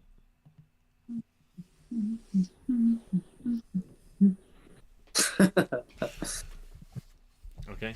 And green. Okay, green. Seeing as it has been fucked up by Klari, is he's gonna go for the paladin in front of it. Two attacks at disadvantage against you is a 15 and an 11 to hit you 6. Yeah, nope. Both missed. Yeah, you see like discombobulated by Klari, like the bright light of this wall, causing it great difficulty. Yeah, like it just can't land any strikes against you. What did I have to roll to not be? Wisdom saving throw. You get +2 from Brienne. Yes. Yeah, it's fine. You are no longer friend. Am I no longer old? You are still old. The old is Is what? longer lasting than the frightened. How long? You'll find out. If it's 60 years, I'll... Don't. That You would be are a really 60 interesting effect. You What, age 60 years, or what? You age 40 years But you don't age immediately, for another but then you 40 don't years. age for another 40 years. That would be cool, but also really fucking annoying. That'd be really weird. I quite like that Or effect though. when you then reach the 40 years, you catch up in age. So then you age the 40 years. And then from that point, you age normally from then. Yeah. Yeah. That's weird. That would be pretty cool. Yeah, like you just don't then for 40 years, and then as soon as 40 years in, that would be cool. Oh, sorry. Right, what's Neo up to? Keep this short road. Neo is now like there are people like not here, so he's like, all right, well, I gotta kill. I ain't afraid of no ghosts, and Neo is just gonna charge up 5, 10. He wants this greenie gone, so you know what? He's gonna take a little bit of a swing at greenie because greenie gotta go. So Whalbird, Yeah. That 21. 12 slashing. Is Greenie still alive? hits. Greenie is barely clinging on. Then Neo will take his second attack at Greenie. 24. Finally, where the fuck has this Neo been all this goddamn time? Oh, 6. There he is.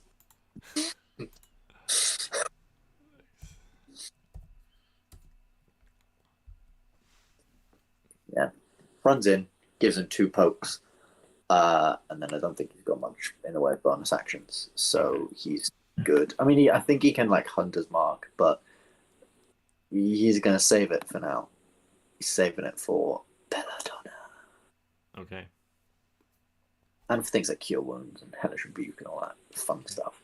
Next we have the ghosts that do not like this light, so they are going to hit 5, 10, 15, I'm 20, afraid. 25, and then this one's just going a little bit further into like this group of people over here, and I need 2 commoners to roll saving throws. First one fails, second one passes. So you see one of these ghosts tries to like reach for a person, and the person just like ducks out of the way and through some sort of will throws them off. The other one is not so lucky, and you can see this ghost disappears, and this person is just sort of standing around looking stunned and confused for a minute. Oh, they're like in the person now, aren't they?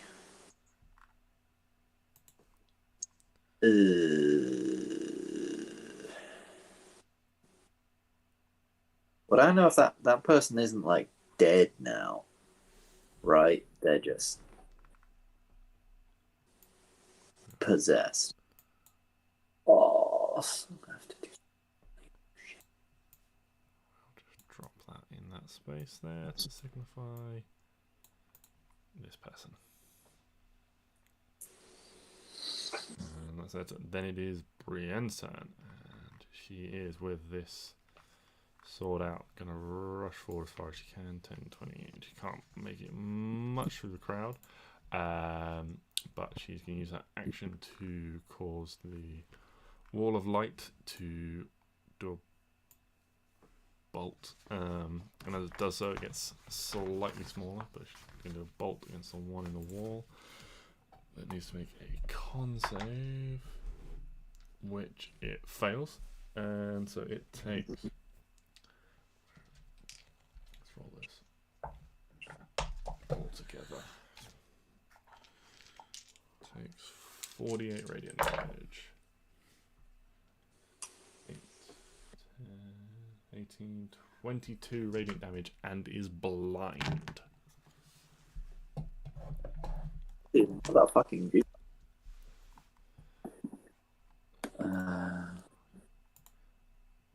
So we're taking a little bit of damage, so that is 31 total for that, and that one is that's half in the wall is blinded. And we go back to the top of the round. Do I not get a go this turn? I do apologise. I have skipped a load of it. Yeah, I apologise. I skipped you out of the initiative. That is perfectly fine, you sir. should have There's a gone lot. before the ghosts.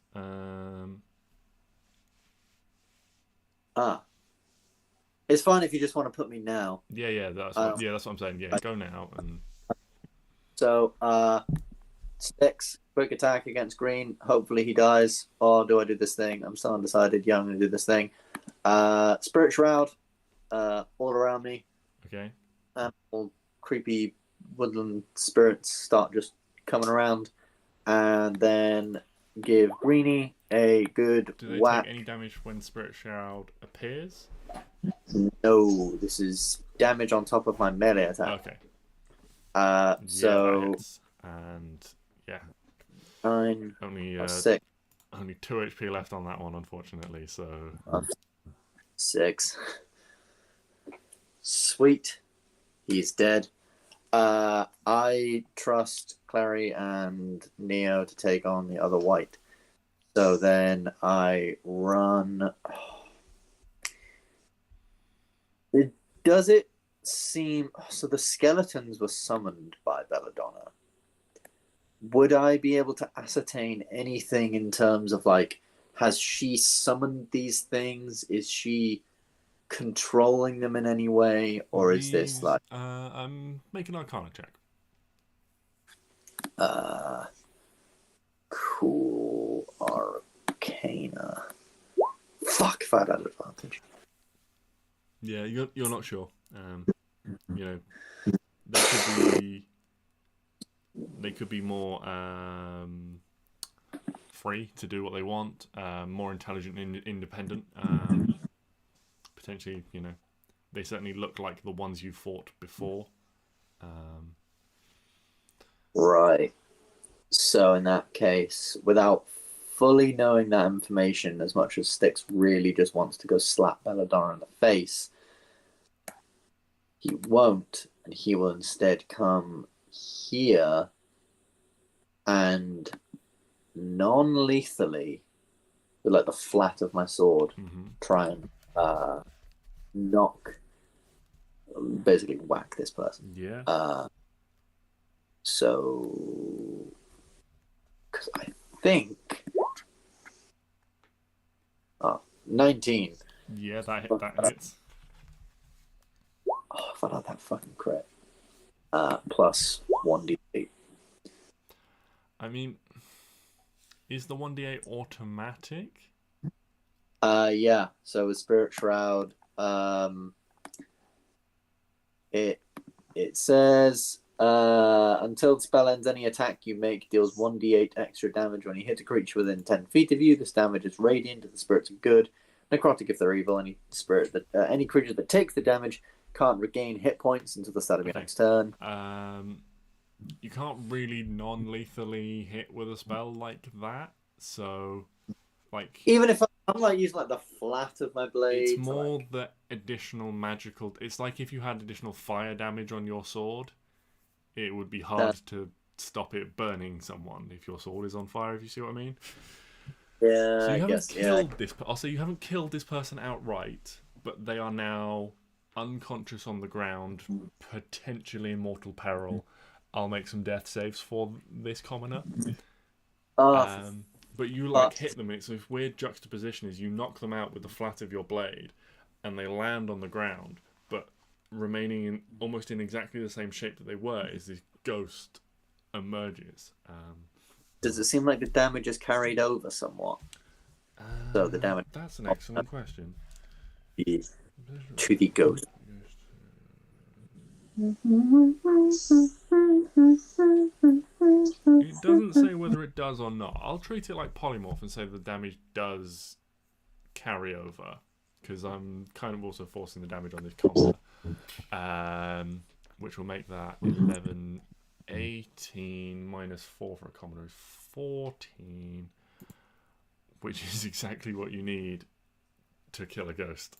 So this ghost, so you like smack this person to the ground, they fall, the ghost like reappears, forms back into its own shape, but as it's sort of like changing from the shape of a commoner into its own form, it just can't hold on, and just disappears. Also, just to let you know, this ghost here has its speed reduced by 10 feet. Okay. I will deal with that commoner in due time. Alright, well, we will go back to the top of the round. And we have Belladonna, and fucking hell. she she twists her hands through the air and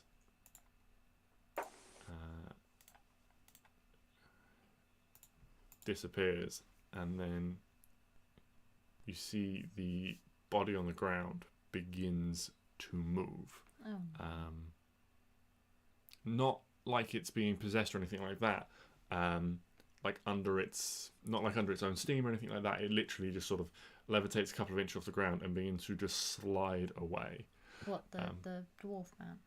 No, this is Lord Rickard's body. Shit. It does so. Minosaur gets an attack of opportunity at disadvantage. He'll still hit. Good. So it's a D10 plus a D8. That's a 10 and a 3, 13 plus 19 damage.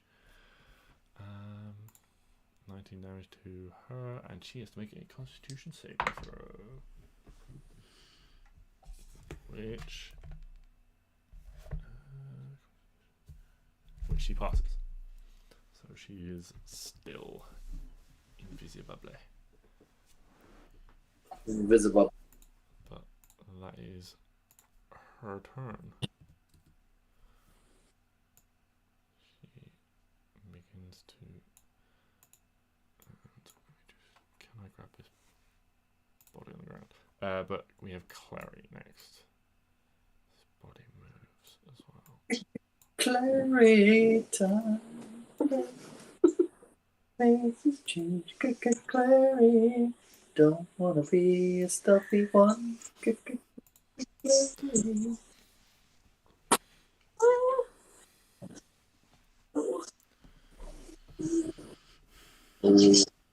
Oh.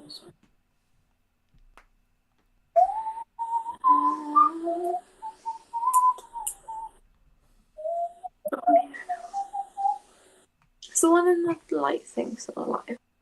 Yes. Yeah, it's a little bit tricky to see. It's sort of like half in the wall. But yeah, there is this like blindingly bright radiant light shining around, lighting up the area. Does that make it harder to hit him? No, it doesn't. It doesn't actually have any adverse effects on you. It is currently blinded, so you have advantage to hit it. Oh, okay. And then I'm hit it. And this light is making it difficult for all of the 30 definitely hits. All of the whites to function as they normally would.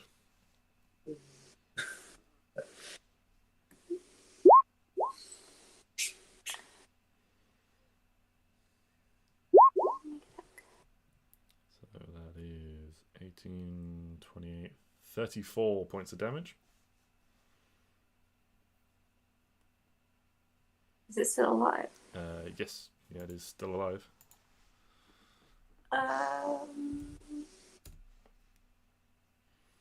Oh, bonus.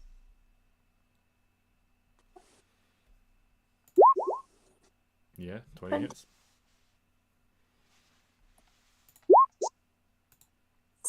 Another 4 points of damage. That's not right. I've changed its HP by the wrong amount. I changed it to 4 rather than adding 4 damage. Anything else on your turn? Any movement?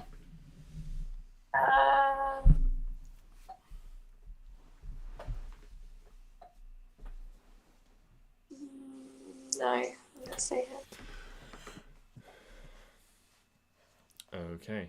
In which case we will go to red, which is this one in the wall, which is blinded and just going to take 2 blinded strikes against you, Klari.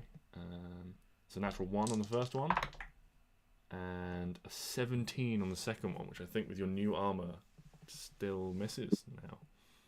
Mm-hmm. So yeah, just like sort of like wildly striking. It's with its longsword, blinded by the light from the wall. I need to check. Does it make a save at the end of its turn? Blinded creature makes yes. Okay, so at the end of its turn, it's gonna make a save. A natural 1 on the save. It is still blind. And so we will go to El Minotaur. He is just going to run up and attempt to like grab his master. So I'm going to test his strength, athletics. That's actually going to be close because he's got a big bonus, but she rolled much better.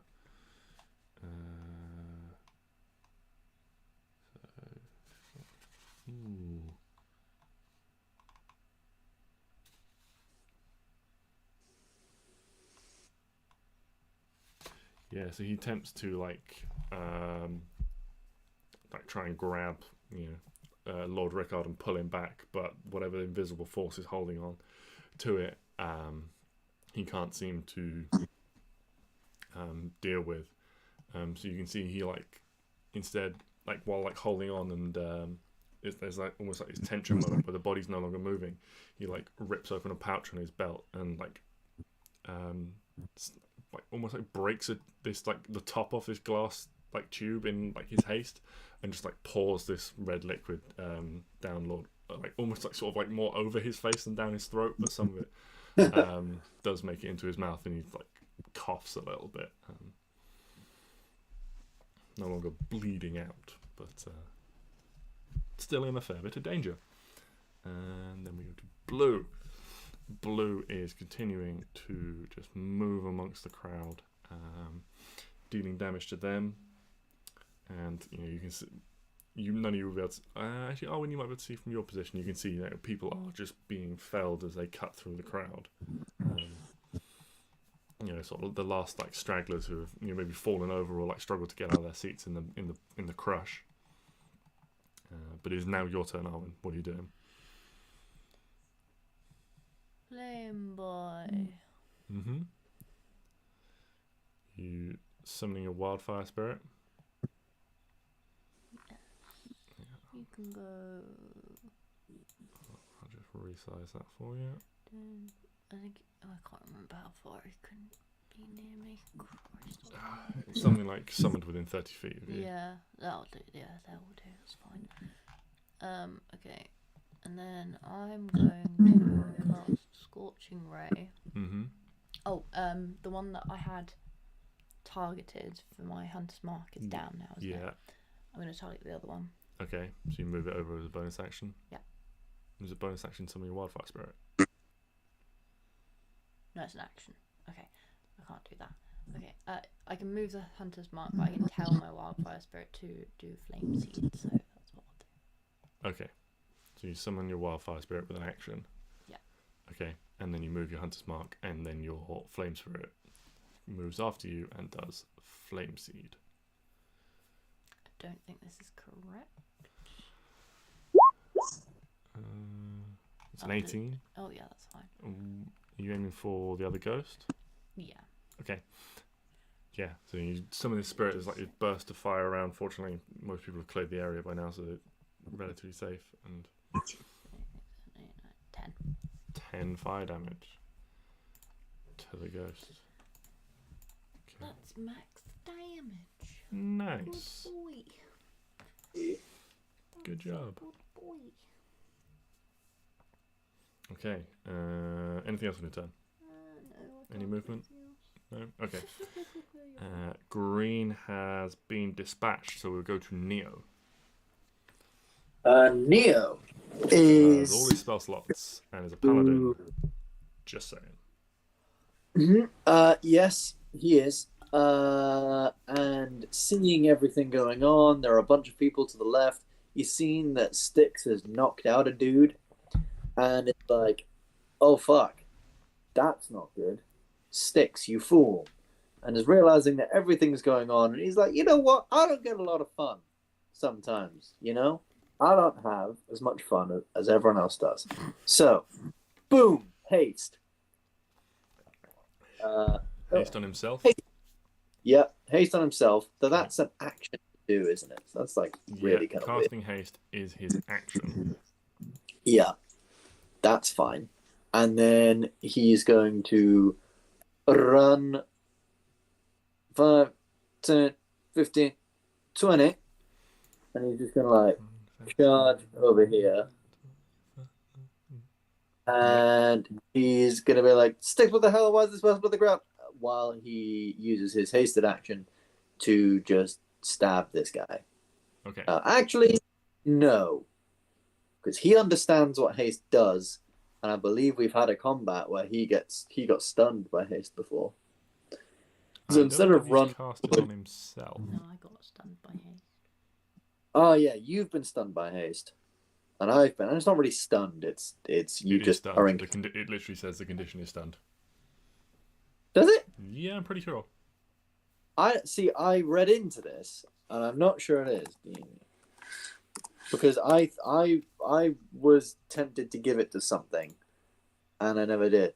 When a spell ends, the target can't move or take actions until after its next turn, as a wave of lethargy sweeps over it. So it's not like stunned. It's just they can't move or take actions. Okay. I believe. Yeah, we've had that wrong. No, you are correct. Fair enough. Yeah, so it's not the condition stunned. It's just. Yeah, so he's gonna like move like here, say, and he's gonna pull out his trusty crossbow and fire it at one of the, unless no, he can't cast another spell. That's stupid. So yeah, he's gonna fire it, and then the next turn he will do something cooler. And yeah. Neo's crossbow is Neo's crossbow. Neo's crossbow is Neo's crossbow. But yeah, that's his turn. Like, Stix, what the hell is that person on the ground? What the fuck have you done? Sounds And I'm like, haste. oh, you're the one having fun this time. Okay. So at the end of his turn, up next we have the purple white, who is having seen an approaching threat and having seen one of the zombie allied ghosties go down, is going to make its way over to Stix. It's going to take 2 attacks against you, Stix. Bring it. The first one is a 2. Second one is 24 to hit. Yeah. So that is... Those are the wrong dice to be rolling. So... If they're smaller, they're the correct dice. So that is 12 necrotic damage and 6 slashing damage. Boom. Yeah, this thing, kind of comes up to you like you can see the sunken skin, the pale white. It looks at you with semi-intelligent eyes. It seems to have made a conscious decision. It's stopped hacking at people in the crowd to come over and take down the bigger threat, it seems. That's nice of it. But that is purple. And we come to your retaliation, Stix. Yeah. So I was going to heal this guy on the ground, because I feel super bad, but he's making death saves. Yes. Can if he passed any or failed any yet? I'm going to make the first one now, but you can make a medicine check. Is this gonna cost me anything, like a bonus action or anything like that? I'll say it'd probably be your bonus action to Actually, I've done all my bonus action stuff, so you know what? That's perfectly fine. Perception check. No, wait, no, it was a medicine check. Medicine check, which is, oh my god, it's much better. +5. Aha! Yeah, I mean, it's quite hard to tell. You smack them on the side of the head with the flat of the blade to knock them out, and then they hit the ground. It's more the sort of the unknown of what the radiant damage from spirit shrouds will have done to them. While they seem like they're not dead and they haven't got a pale color or any sort of worrying color, they haven't got a sudden bruise on the side of their head that might lead you to think you've cracked their skull or anything. It's you think So they're doing indeed, all right for as well as an unconscious person can be doing. They're doing okay.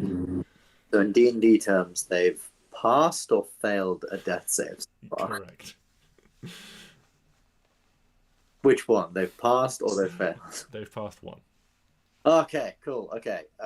Seeing that, I'm gonna be like, don't worry, buddy. I will save you by getting rid of everyone else around here. And I'm gonna go ham on.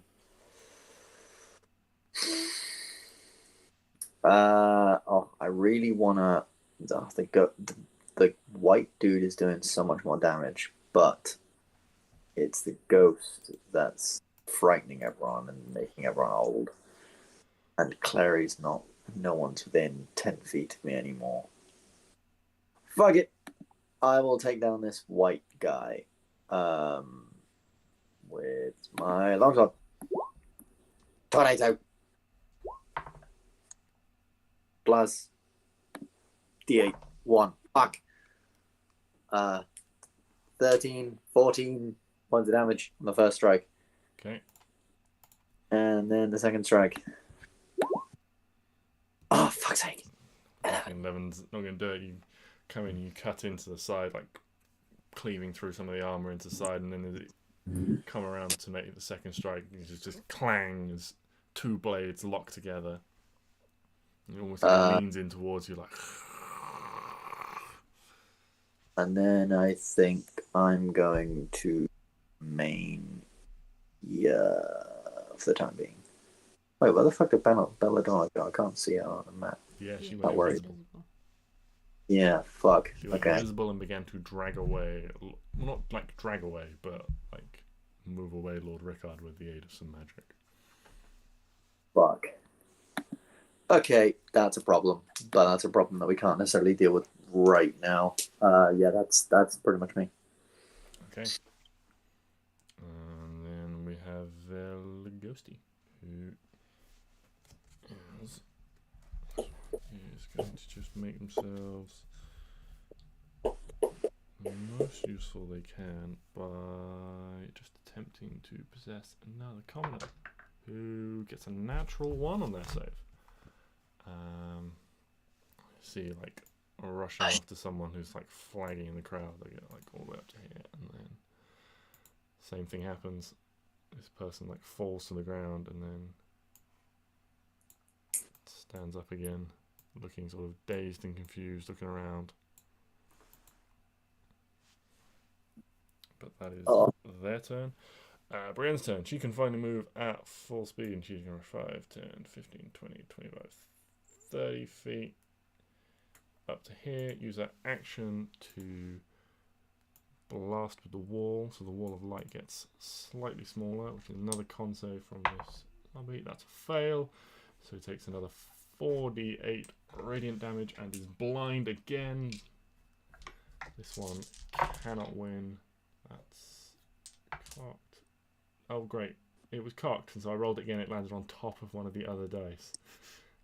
That's not as good though, so that's 10, it's only 18 damage this time, but it all adds up. Oh, that's very close.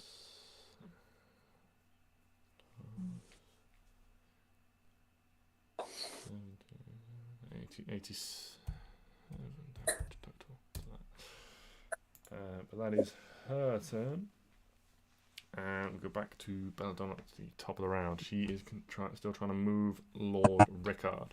And so you can see there's like this tugging. He's like sort of as he gets pulled, having regained consciousness from this health potion. We can test his strength rolls. Oh, that's not as good from her. Not as good from El Minotaur either, but El Minotaur has a... I looked at the wrong sheet last time.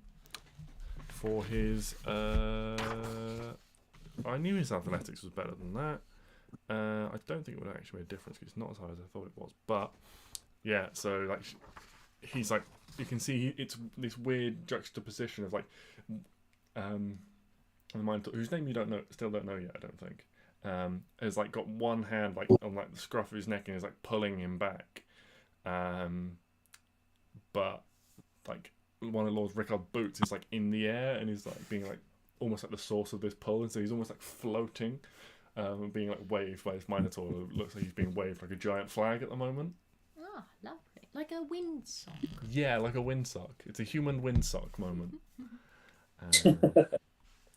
That's her turn. Getting frustrated at this, she is going to use her bonus action. And I'm going to roll a d6. And that is a 3, so 3 plus 1 is 4. Well done. I know, I'm great at You've maths. got a smarter corpse. I know. And so for the first time, she uses her summon undead and just appearing like all around these zombies, and they will act on their turn in the initiative. We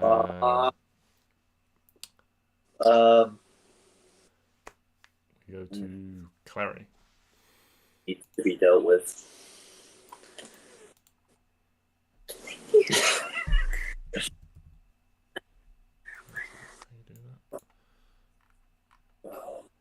Piddling around with basic ass bitches.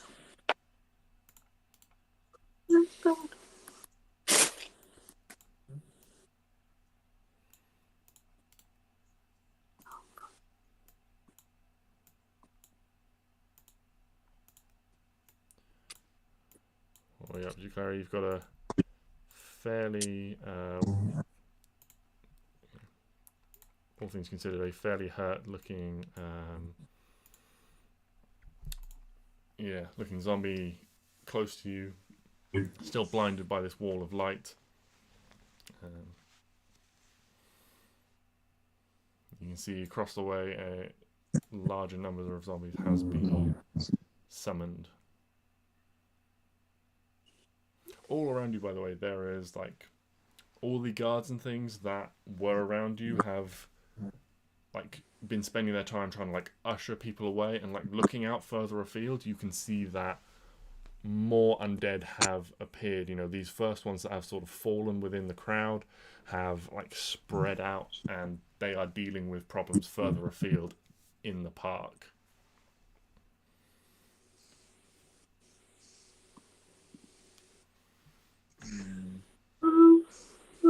gonna do it in the light again. Okay, yeah, you have advantage because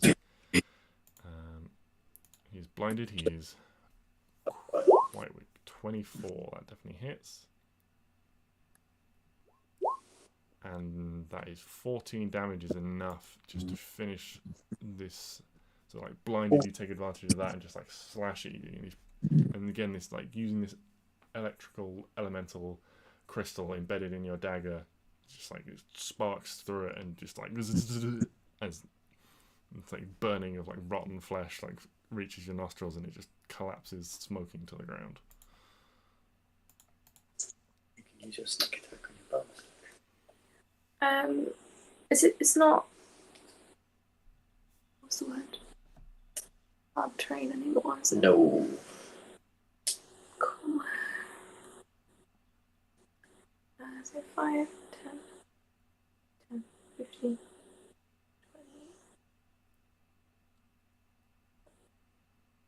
20.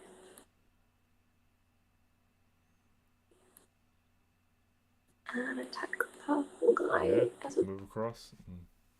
So like jump over one of his bodies, like rush past Brienne, like sliding over to Stix, and you come like slashing. Unfortunately, 13 as you like rush over, trying to like avoid like as Stix is like whirling his sword around over his head and like knocking blades. You just manage to like rush in and just like catch a piece of the armor and like just tink, like your blade just slides off. Is it still difficult terrain up the JJ? Sorry. No, the whole thing is basically completely clear now. Okay, then I could have gone there. Which means I get Oh, okay. advantage. Right? If you'll let me do that. Yeah, I'll let you do that. Yeah, that's fine. I'm assuming 29. Yeah, the critical 29 does hit. So I roll it twice. Or is it done automatically? It's done automatically. Does it? Yeah, that's what the +3 is. Okay. So it's but then take away 5 yeah, from so the it's first one. 3 plus, so 6. Plus sneak attack. And then, yeah. So 3 plus 3 is 6. That is 24. Yeah, you come. So conversely, you come. A second sneak attack. You come like careening in, using like the momentum of your speed to like whip around behind it as it's locked blades with Stix, and just in this finding a gap between its armor to just drive this bone dagger, and you hear like the crunch of like dead ribs as you like smash through them with your dagger. It just like roars and like hisses, and just like in the midst of like fighting Stix, it blocks the blade, like turns to face you as well.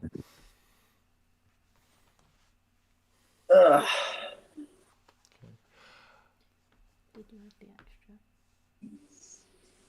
The extra critical as well. No, I did not. You're right. Thank you for that. 58, 62. Okay. Also, she needs to roll the d8. Yes, roll d8 for critical. Yeah. An 8. This one is also like discombobulated as well. So maybe instead of like striking through the ribs, you've like struck at like the back of its neck, and its head's like whipped around. It's almost given itself whiplash, like in reaction. Okay, we would go to. No, sorry. On initiative count 20 now, enough rounds have gone by that some of the people slain by the crowd, or slain in the crowd, slain by these whites, begin to rise. And these ones will happen around the blue one. They begin to enter the fray.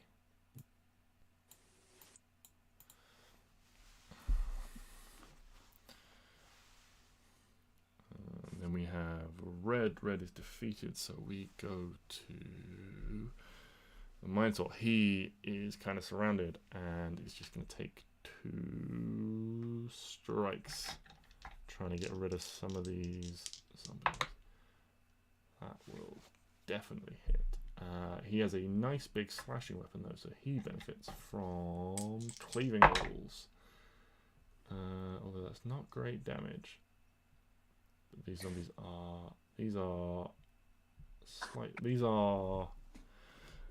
the ones that for the Belladonna summons are minion zombies, whereas the ones raised from the crowd are regular zombies. So that is 5 plus 9 damage. So he cleaves straight through one, and because he's got a reach weapon, he can slam it straight into the other one, dealing the leftover damage to that one. And then he's going to take another strike and try and do the same thing. Yeah, that'll still hit with his modifier. And that is enough cleaving damage to take out. What's that? Yeah, that's enough cleaving damage. He like spins this giant axe, almost like letting it go. You see, like in his hands, rather than holding his hands high up on the shaft, you just that's like this bellowing roar. And like half lets go of the axe, and as he swings, it like slides through his grip, so he's holding it on the very end of this like 8-foot shaft, and this big axe blow comes around and shunk, shunk, shunk. The other 3 zombies all fall to the ground. Oh, nice. Oh, okay. But unfortunately, in doing that, he has had to let go of Lord Rickard. We now go to Blue, who is just going to continue to like make its way out, and be causing a problem amongst the crowds and people like that. And so after that, we have Arwen. Arwen.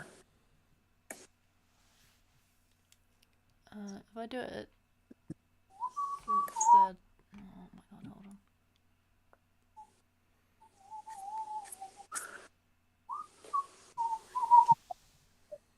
So I can do 4 if I do it at 3rd level, can't I? Scorching Ray? Yeah. Yep, and you cast Scorching Ray, you get 3 beams. If you do it at 1 higher, you get 1 beam for every increased spell slot. Okay. Okay. I'm going to start with this one because I've got Hunter's Mark on it. Okay. Yeah. I mean, that definitely hits. Cool. I don't care that it's a person. Yeah, 7 damage. So you do that. This person like just like begins their clothes, catch fire and begin to burn. Oopsies. And yeah, and then this ghost like it starts to like scream, and there's this mix of like distorted like humanoid like human person scream and this weird ethereal ghostly scream mixed in it, and then it changes and the ghost is like ejected from the body as the scream dies, and this person just sort of smouldering and smoking just collapses to the ground. Oops. Is the ghost dead? No, the ghost is still up. Oh wait, hold on. Before I do that, yes, that one, but also I can do Hunter's Mark on it. Sorry. Hunter's Mark on spell attacks as well. No, it's not. You're right. Sorry, I apologise. Wait, is it? I don't know. No, I don't think it is. I'm genuinely I think Colossus asking. Slayer. I'm genuinely asking isn't. because I don't know. I believe it's only like melee or Hunter's range. Mark says weapon attacks. Yeah, okay. So And then no Hunter's Mark. Colossus Slayer is melee, isn't it? Again, I don't know. I'm pretty sure it's just melee attacks. She's your character. I know, but I just... Well, I know a lot about them. I don't know all the ins and outs. God, Juju, why can't you just have the entire knowledge of this world and all of our characters? too much. Colossus Slayer is also a weapon attack. Okay, Jeez. I was basically right. But anyway, yeah, 21. yeah, that definitely hits. Another 7 on it. Yeah, another 7. Is it dead yet? Nope. Fucking hell. Who's gonna do your Am I going to do your my extra Bernie? Yeah, but I've got 2 more. Okay, but if they miss, Oh shit, yeah, that's true. Yeah, no, I'll do it now. What is it? Oh. 1d8. So once per damage roll on a fire spell, you can roll an extra d8. Yeah. Okay. Another 7. Is it dead now? Nope. Oh, for fuck's sake. 12? 12 on a ghost. I believe 12 Does. hits a ghost. Yes, 12 hits a ghost. 11. Dead now. Nope. Fuck. Ghosts are relatively I hardy. thought they were squishy. I mean, in comparison to some things. They were squishier than the other things. Yes. Type of ghost. Oh. Hey. But I'm gonna kill it and I'm not gonna be able to use my fancy thing. Is it dead now? It is dead now. Ah. What fancy thing did you I want wanted to roll a d8. This is a stupid game.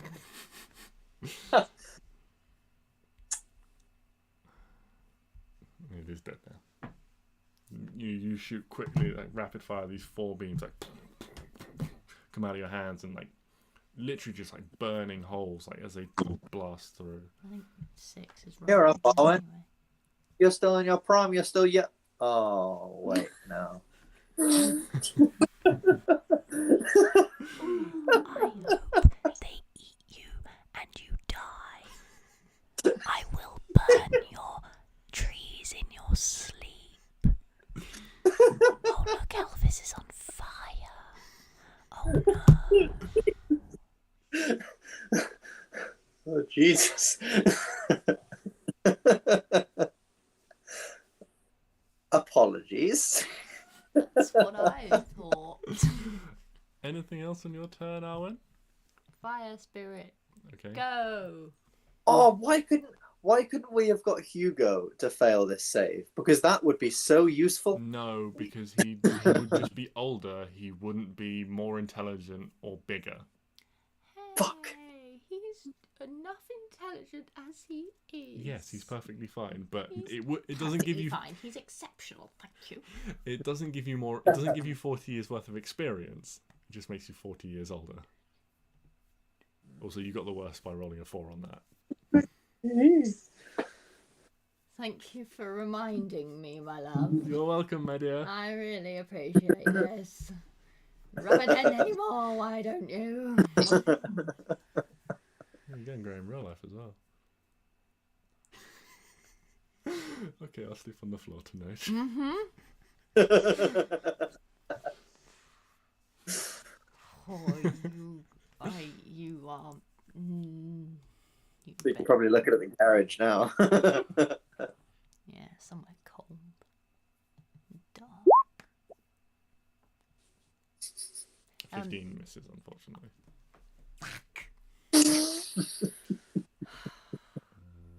Green has been dispatched, so we will move swiftly on to Neo. Yes. Neo, now hasted, is going to be like, hey, that guy's on the floor. I should probably go help that guy on the floor. Maybe I'll help that guy on the floor. Yeah, I'll go help that guy on the floor. And he will run over. The guy's on the floor. He's hasted. He's hasted. He's like I thought fucking. he didn't haste in the end. No. Okay, now this makes sense. Wait, is the guy on the floor still alive, by the way? The Is one he like... on fire? Oh, fuck, he's on fire The now. one Arwen set on fire? Yeah, Or the one that you knocked unconscious? the one that I knocked unconscious. Oh yeah, no, he's still unconscious and on the ground. He's not on fire. Oh, don't He's worry. not on fire, no. There's another one that Arwen set on fire. Then Neo is going to just like fucking charge over here Okay. and use his action to give the guy like 5 lay on hands. Mm-hmm. So the guy is like alive now, and then he's going to use his hasted action to whack-a-doodle this motherfucker. Because like, hey, Stix, you should probably be a lot more careful with this kind of stuff. Hiya! Yeah, that hits. 9 slashing damage, and he's going to do a smite, just a first level, just to tease him, just to tickle him. But- It's 3d8 because it's undead. Ah, yes. So that's 22 plus 4 is 26, which makes that That's pretty good. Any bonus actions? Any more movement? Doesn't have much going for him with bonus actions. I don't think Neo can really do a lot with bonus actions other than like Hunter's Mark. Mm-hmm. Yeah, so he's good. He good.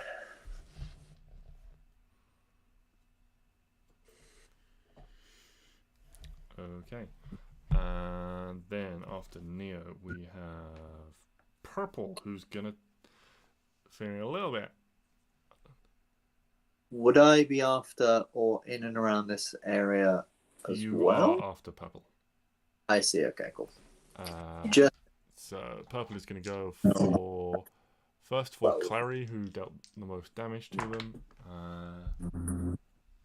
At disadvantage, so that is an 11, avoiding a natural 20. And then one for Neo is also going to miss. So yeah, he's just like flailing around wildly, like trying to keep you all back, fending you all off. And you see it's like looking over its shoulder towards the Minotaur and towards where Belladonna you suspect she is. And like it's eyeing up, moving away, but is intelligent enough to know it is currently surrounded, so there's not much you can do from this position. Okay. That brings us to you, Stix. Cool. Stix is just gonna stand there like Neo, Clary, you guys got this? And Neo's just gonna be like nodding like he's on crack. So then Stix Misty Steps 5, 10, 15, 20, 25, 30 over here. And then 5, 10. Now I can see Belladonna trying to pull. As you go to move into that space, Stix, you collide. Aha! So I would actually push back. Cool. So then I'm just going to make 2 strikes into that space. With disadvantage. With disadvantage, yeah. I'm trying to do anything to help me on this future turn, so I don't think I do. So, yeah. Oh, come on, man! That would have been so fucking good. Because I have everything on this fucking attack as well. Oh, fine. Fine.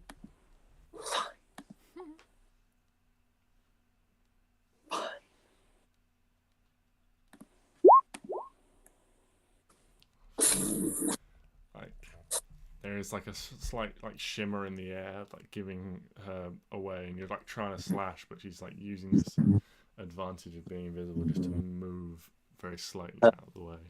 Her speed is reduced by 10 feet. Okay. By the way. And I'm just going to wherever the fuck you are, I'm going to fucking kill you this time. You just hear like a laugh. Good luck. Does that give away where she is and you can hit her now? It's still invisible. She's still invisible. So I could do it. Abilities pressing me off. Okay. The ghosts are gone, so we go to Brienne. Seeing like all this is going on is sort of fairly handled, she's gonna run back just 15 feet to get a view, and is gonna blast one of these zombies. So it needs to make a con save. I think. Yeah, if I hit that, I would have been going to. Yeah, that's gonna pass for the zombie. So it takes half damage. 1, 2, 3, 48. And that is a low roll. So that is 16 halved to 8 for the zombie.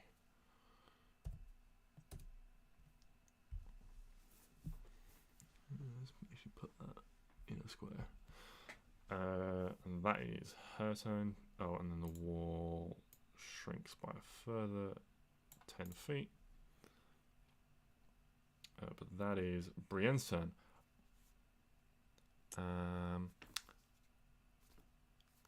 the end of Brienne's turn, Belladonna, having been threatened by Stix, and because I forgot to use this at the end of Stix's turn, Stix, can you make a dexterity saving throw, please? As the ground begins to rumble around your feet.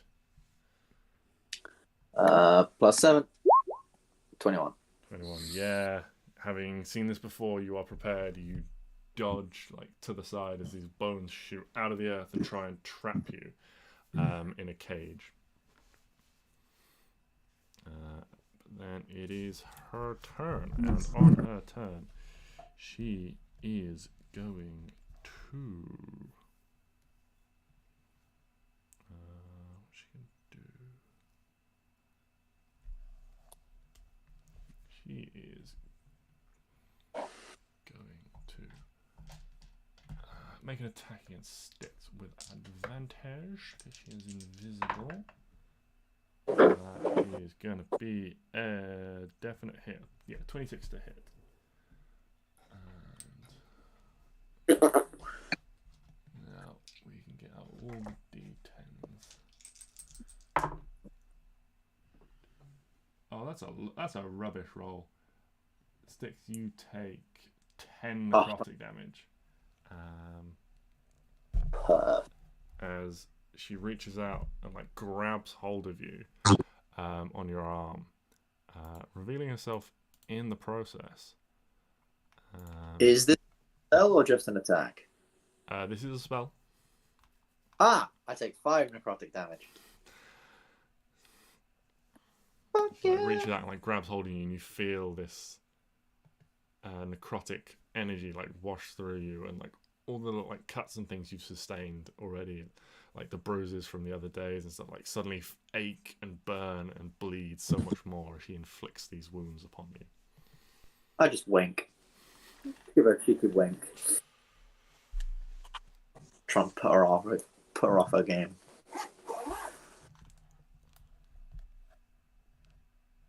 Give her a cheeky wink, I see you. Okay.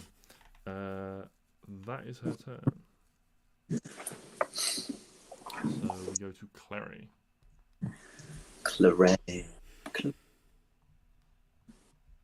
Mighty fine Klari. Is he just isn't dead? No, he's not dead. It's not dead. Oh. Oh wait. Yeah, that definitely hits. I mean, you fucking regardless of 30 goddamn 1. Yeah, 12 damage is. Oh, I'm on the wrong layer. Yeah, you just using the advantage of Neo hasted as a distraction, you just come in and once again deal the final strike to one of these creatures. And, shrivels and rattles and just as you stab into it, it falls to the ground.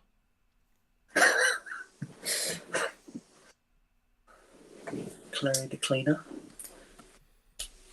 Clean them all up. Any movement, any bonus actions? Yes. Where? Oh, she's amazing. She has appeared. Can Oh,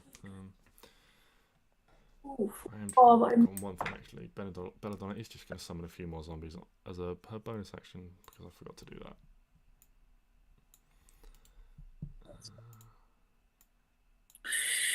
Oh, good headache. But that's do this now.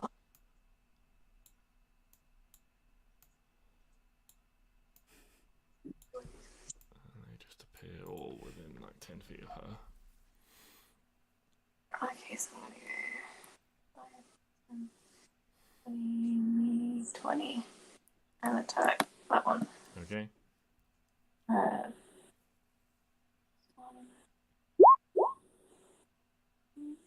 14. Yeah, 14 will definitely hit. So, oh, 1. It all counts. 22. It all counts. Yeah, you just rush in and like as quickly as it like appears, like rising, sort of almost like particulate rising through the ground to form this zombie creature. You just rush in and just before it's almost finished reforming, just slash with your dagger, and it it's just like almost, it's not even like fully there. Your dagger just like passes through it before it can fully form any strength to function, and it just drops to the ground again.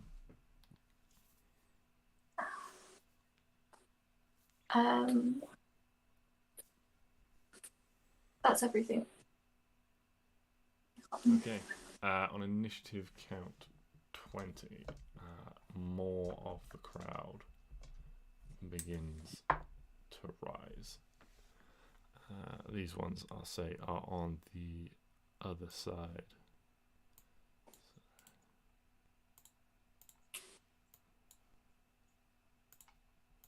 They all appear like in a group just over here, in and around where this purple one was going to town.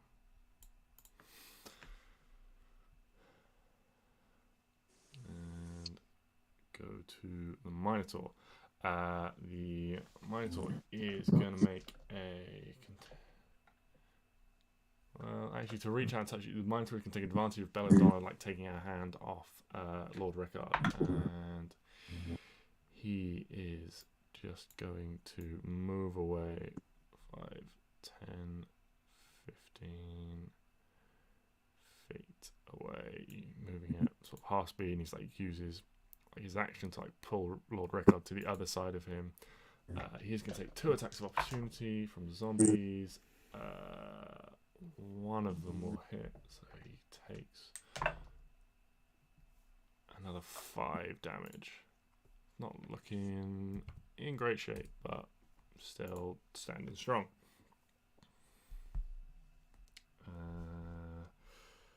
All the whites are... Oh no, blue is still there, doing its thing. I will leave it there, and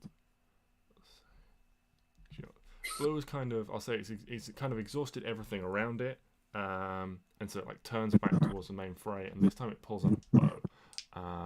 Still at disadvantage, but it's going to shoot the closest thing to it, which is Brienne. That's going to miss. Second shot, disadvantage, is also going to miss. Alrighty. This wall of light is a real problem. Brienne. So that's blue. Arwen. Okay. So Brienne's just like there with one sword out, and like, as these 2 arrows come, she just like draws the shield up, and they both like thunk into it with like a clang. Where are the arrows coming from? The arrows are coming from the blue one, who is like exhausted basically.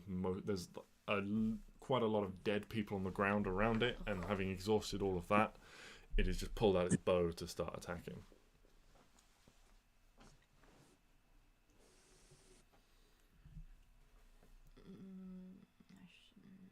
No, I'm not going to. 5, 10, 15, 20, 25, 30, 35, 40, 60, 65, 70, 75, 80, 90. Okay. I am going to... Tell me if I can do this or not, because I'm pretty sure I can. Oh, fuck, shit, fuck. Don't worry about it. Whee. Is that a 20-foot diameter? No. What's a 20-foot diameter? You casting fireball? Nope. Okay. That's a 10-foot diameter. Oh, how exciting. Can you So- delete that for me? Yeah. Thank you. Actually, might be easier if yeah. Go do what you're going to do. What are you casting? Wall of fire. Okay. Ah, fucking shit, fucks. fuck. Yeah. Light my fire. Your love is my only Oh no, wait, no, I don't want to stop there. Oh, flipping heck. Yeah, allow me to, before this gets too messy. Sorry. Thank you. That's your 20-foot radius there. Okay, I'm gonna go like there. Okay. That right? Mhm. Yeah? Yeah. Okay, it's not gonna hit Stix, obviously. It's gonna, so the wall is inside, Okay. so it's just fire on them. Yeah. Um, Okay. Excellent. Good. Well, all these zombies on the inside are immediately burnt to a toast. Excellent. Good. What's the saving throw? I need to read. Soz.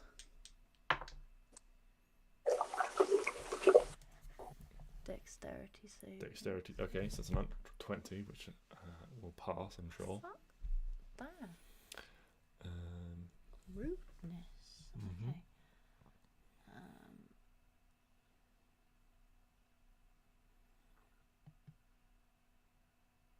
doing. Oh, 7. That sucks.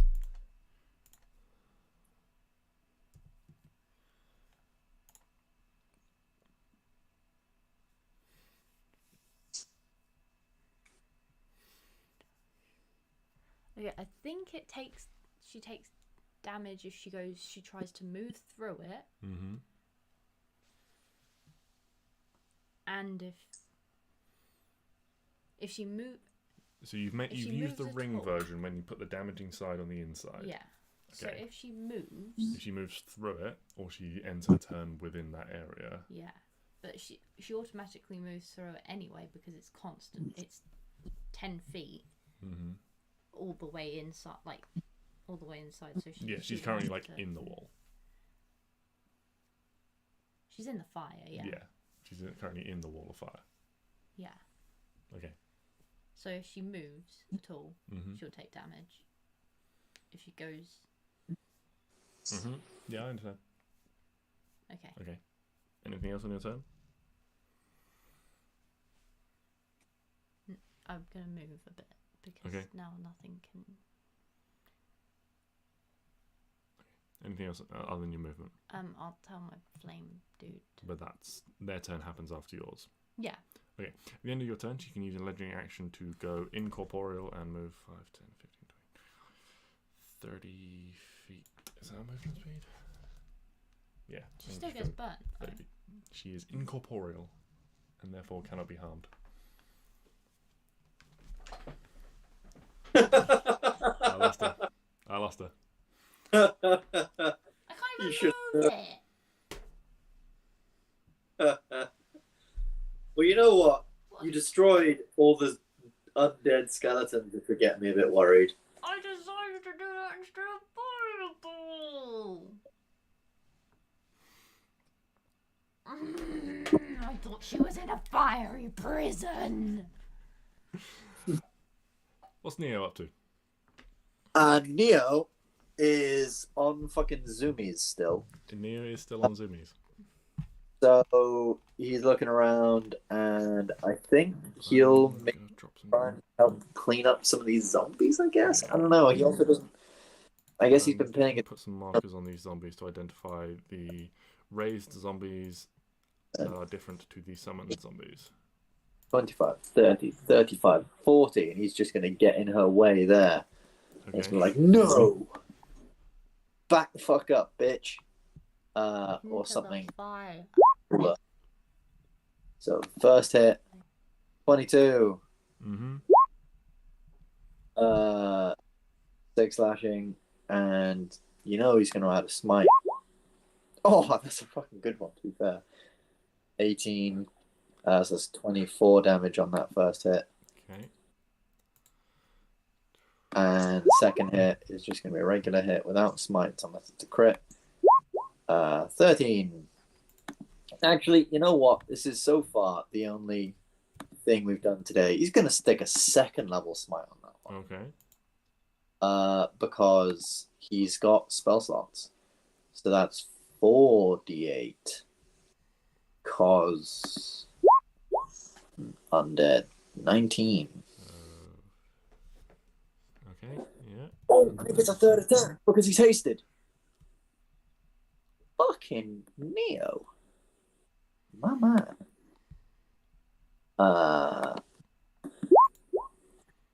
Oh, the guy. And that one, she's going to use her reaction to parry this, and you see she summons his bones, which like reinforce her armor and like form like a shield to deflect this third strike. Ah. God damn it. Oh, but that's like reaction or whatever, isn't it? So. Didn't do my flame seed. Oh, that is true. Your flaming spirit didn't know to go. Flame. Angry. Alright, we'll deal with that. Anything else from Neo, we'll deal with the flame seed in a minute. Neo's good. Neo's got movement, action. Cool. Okay. Hit us with a flame seed. Oh yeah. Okay.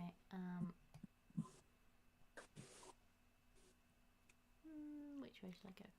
This way. I'm gonna go over here. Okay. Is that a space? Who Yeah, knows? that's a space. I'm hitting this dude. Okay. Roll to hit. Where is he? Hey. Yeah, that definitely hits the zombie. Hey. Linseed. 9. 9 damage to the Is zombie. it dead? No. Please. No. This is a fresh zombie. Stupid fresh zombie. What? I was gonna say, because your wall of fire was so pathetic, do you want to retroactively add your 1d8 of extra fire damage that you get once per turn on a fire spell? Oh yeah. Oh yeah, I can do that. Yeah. I forgot about that. Sauce. I did forget. Just to make you feel slightly better. It doesn't make me feel at all better. Okay. But a 3. That's even more Wait, pathetic. Than my It's nice that you're trying. If anyone can push the bad guys into the big flaming circle, that would be great. If I could, I would. Like, if I could dimension door us into the burning circle, I would. Not us. Well, I'd like concentrating no, on grab Wall of her. Fire instead of Or- Hunter's Mark. Yeah. You're concentrating on Wall of Fire instead of Hunter's Mark. Yeah, I know. Okay. Cool. Right. That's that. Purple's done for Neo's done. Stix. There's a big fiery eminence in front of you.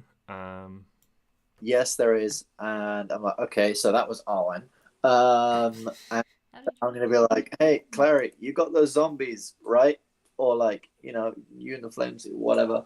You can deal with those. Cool. And then I'm just going to charge up. I'm assuming like it's an extra 5 feet to like climb up onto there or something. Yeah, if you're going straight up, yeah. And then I'm just going to start like just tag teaming with Neo, trying to wreck this bitch. Okay. Bitch. Lords, give me a crit. No, Lords. Give you a No. That doesn't even 15. hit. Fuck you, Lords. Oh my! 17. That misses as well. Oh, for fuck's sake! I'm trying. I imagine it's a bit like I'm imagining it's a bit like Duel of the Fates, where Darth Maul's just like fuck off, Obi-Wan. You know? Like- Sure. Anything else on your turn? I'm just standing there, all pissed off and such. Her speed is decreased by 10 feet. That's at least I've got that. Okay. Still in. You're concentrating on that, aren't you? I am, Cool. yes. Right, I'll just- She hit me, didn't she? She did, yeah. So make a con save. Con Or save. Constitution saving, sorry. Oh. Just about. at the end of your turn, she is going to use her legendary action to get you to make a dexterity saving throw again. In particular reference to fuck off. That fails. Really? I have so many bonuses. I should never be failing saving throws. Ever. Yeah, so Stix, you rush in and Oh, them rolls are again, she 6. just sort of like turns to face you as you come in and dodges these 2 strikes and just sort of smiles and then raises her arms. And again, the ground shakes, but you're so focused on trying to land these 2 attacks, you don't notice it in time. And then all of a sudden, these bones slam shut around you. Ah, for fuck's sake. Stix, she finally caught someone. After She got all- Neo. Yeah, that is true. She got Neo. What symbol shall I use for restrained on you? Prison. I'm gonna use this web symbol. Yeah. That works. Yes. So Stix, you are currently restrained.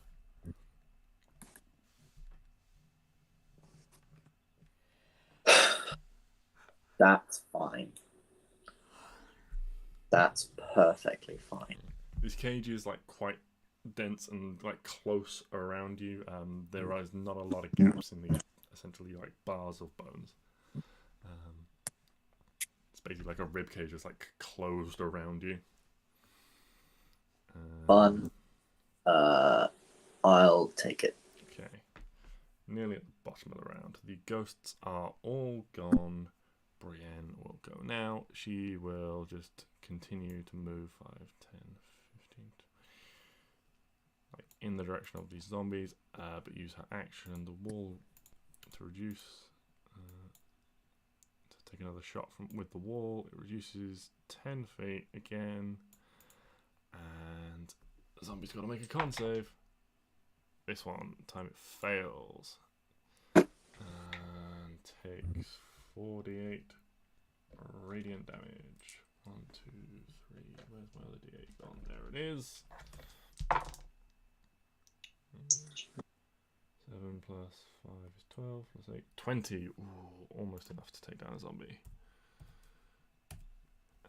And it is blinded. I'll put a little eye on that. So I remember. Oh god, what's going on? I'll sort that out in a minute. But that is Brienne's turn. And every time, you know, like one of these lights strikes from the wall, there's like a flash, the wall shrinks, and she like calls out this divine power. Now it is the zombies' turn. They are not quick, but they can all move. These 3 can all move up to Klari. And they'll all gonna make attacks. I do just need to check what a zombie's modifier to hit is.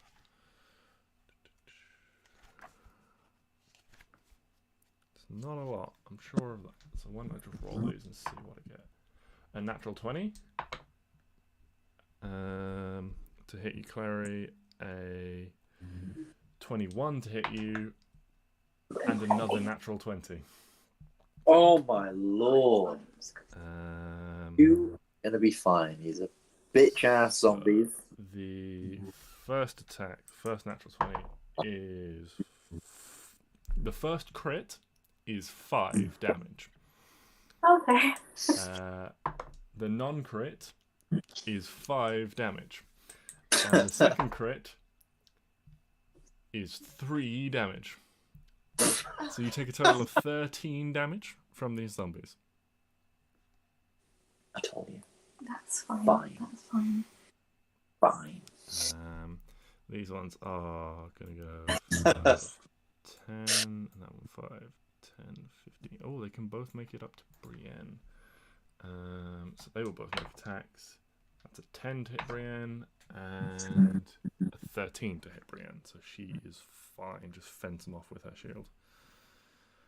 And that brings us to the bottom of the round, 11:15, and I think the end of this session. Yes. Oh fuck. This shit's intense. I dislike it. No. Just all sorts of no. Next week, just so I say it now, when it's Clary's go, don't move, because I'll get my flame boy to teleport you out so you don't get attacked. Next week on Tuesday, we are driving to Wales. On Wednesday, we will be in Wales. So, unless we want to move D&D to like Friday, I can do Friday. Cool. Yeah, well, we'll sort that out during the week, and yeah, we can figure out those details as and when. And I will hopefully see you next week sometime. If not, it'll be the week after.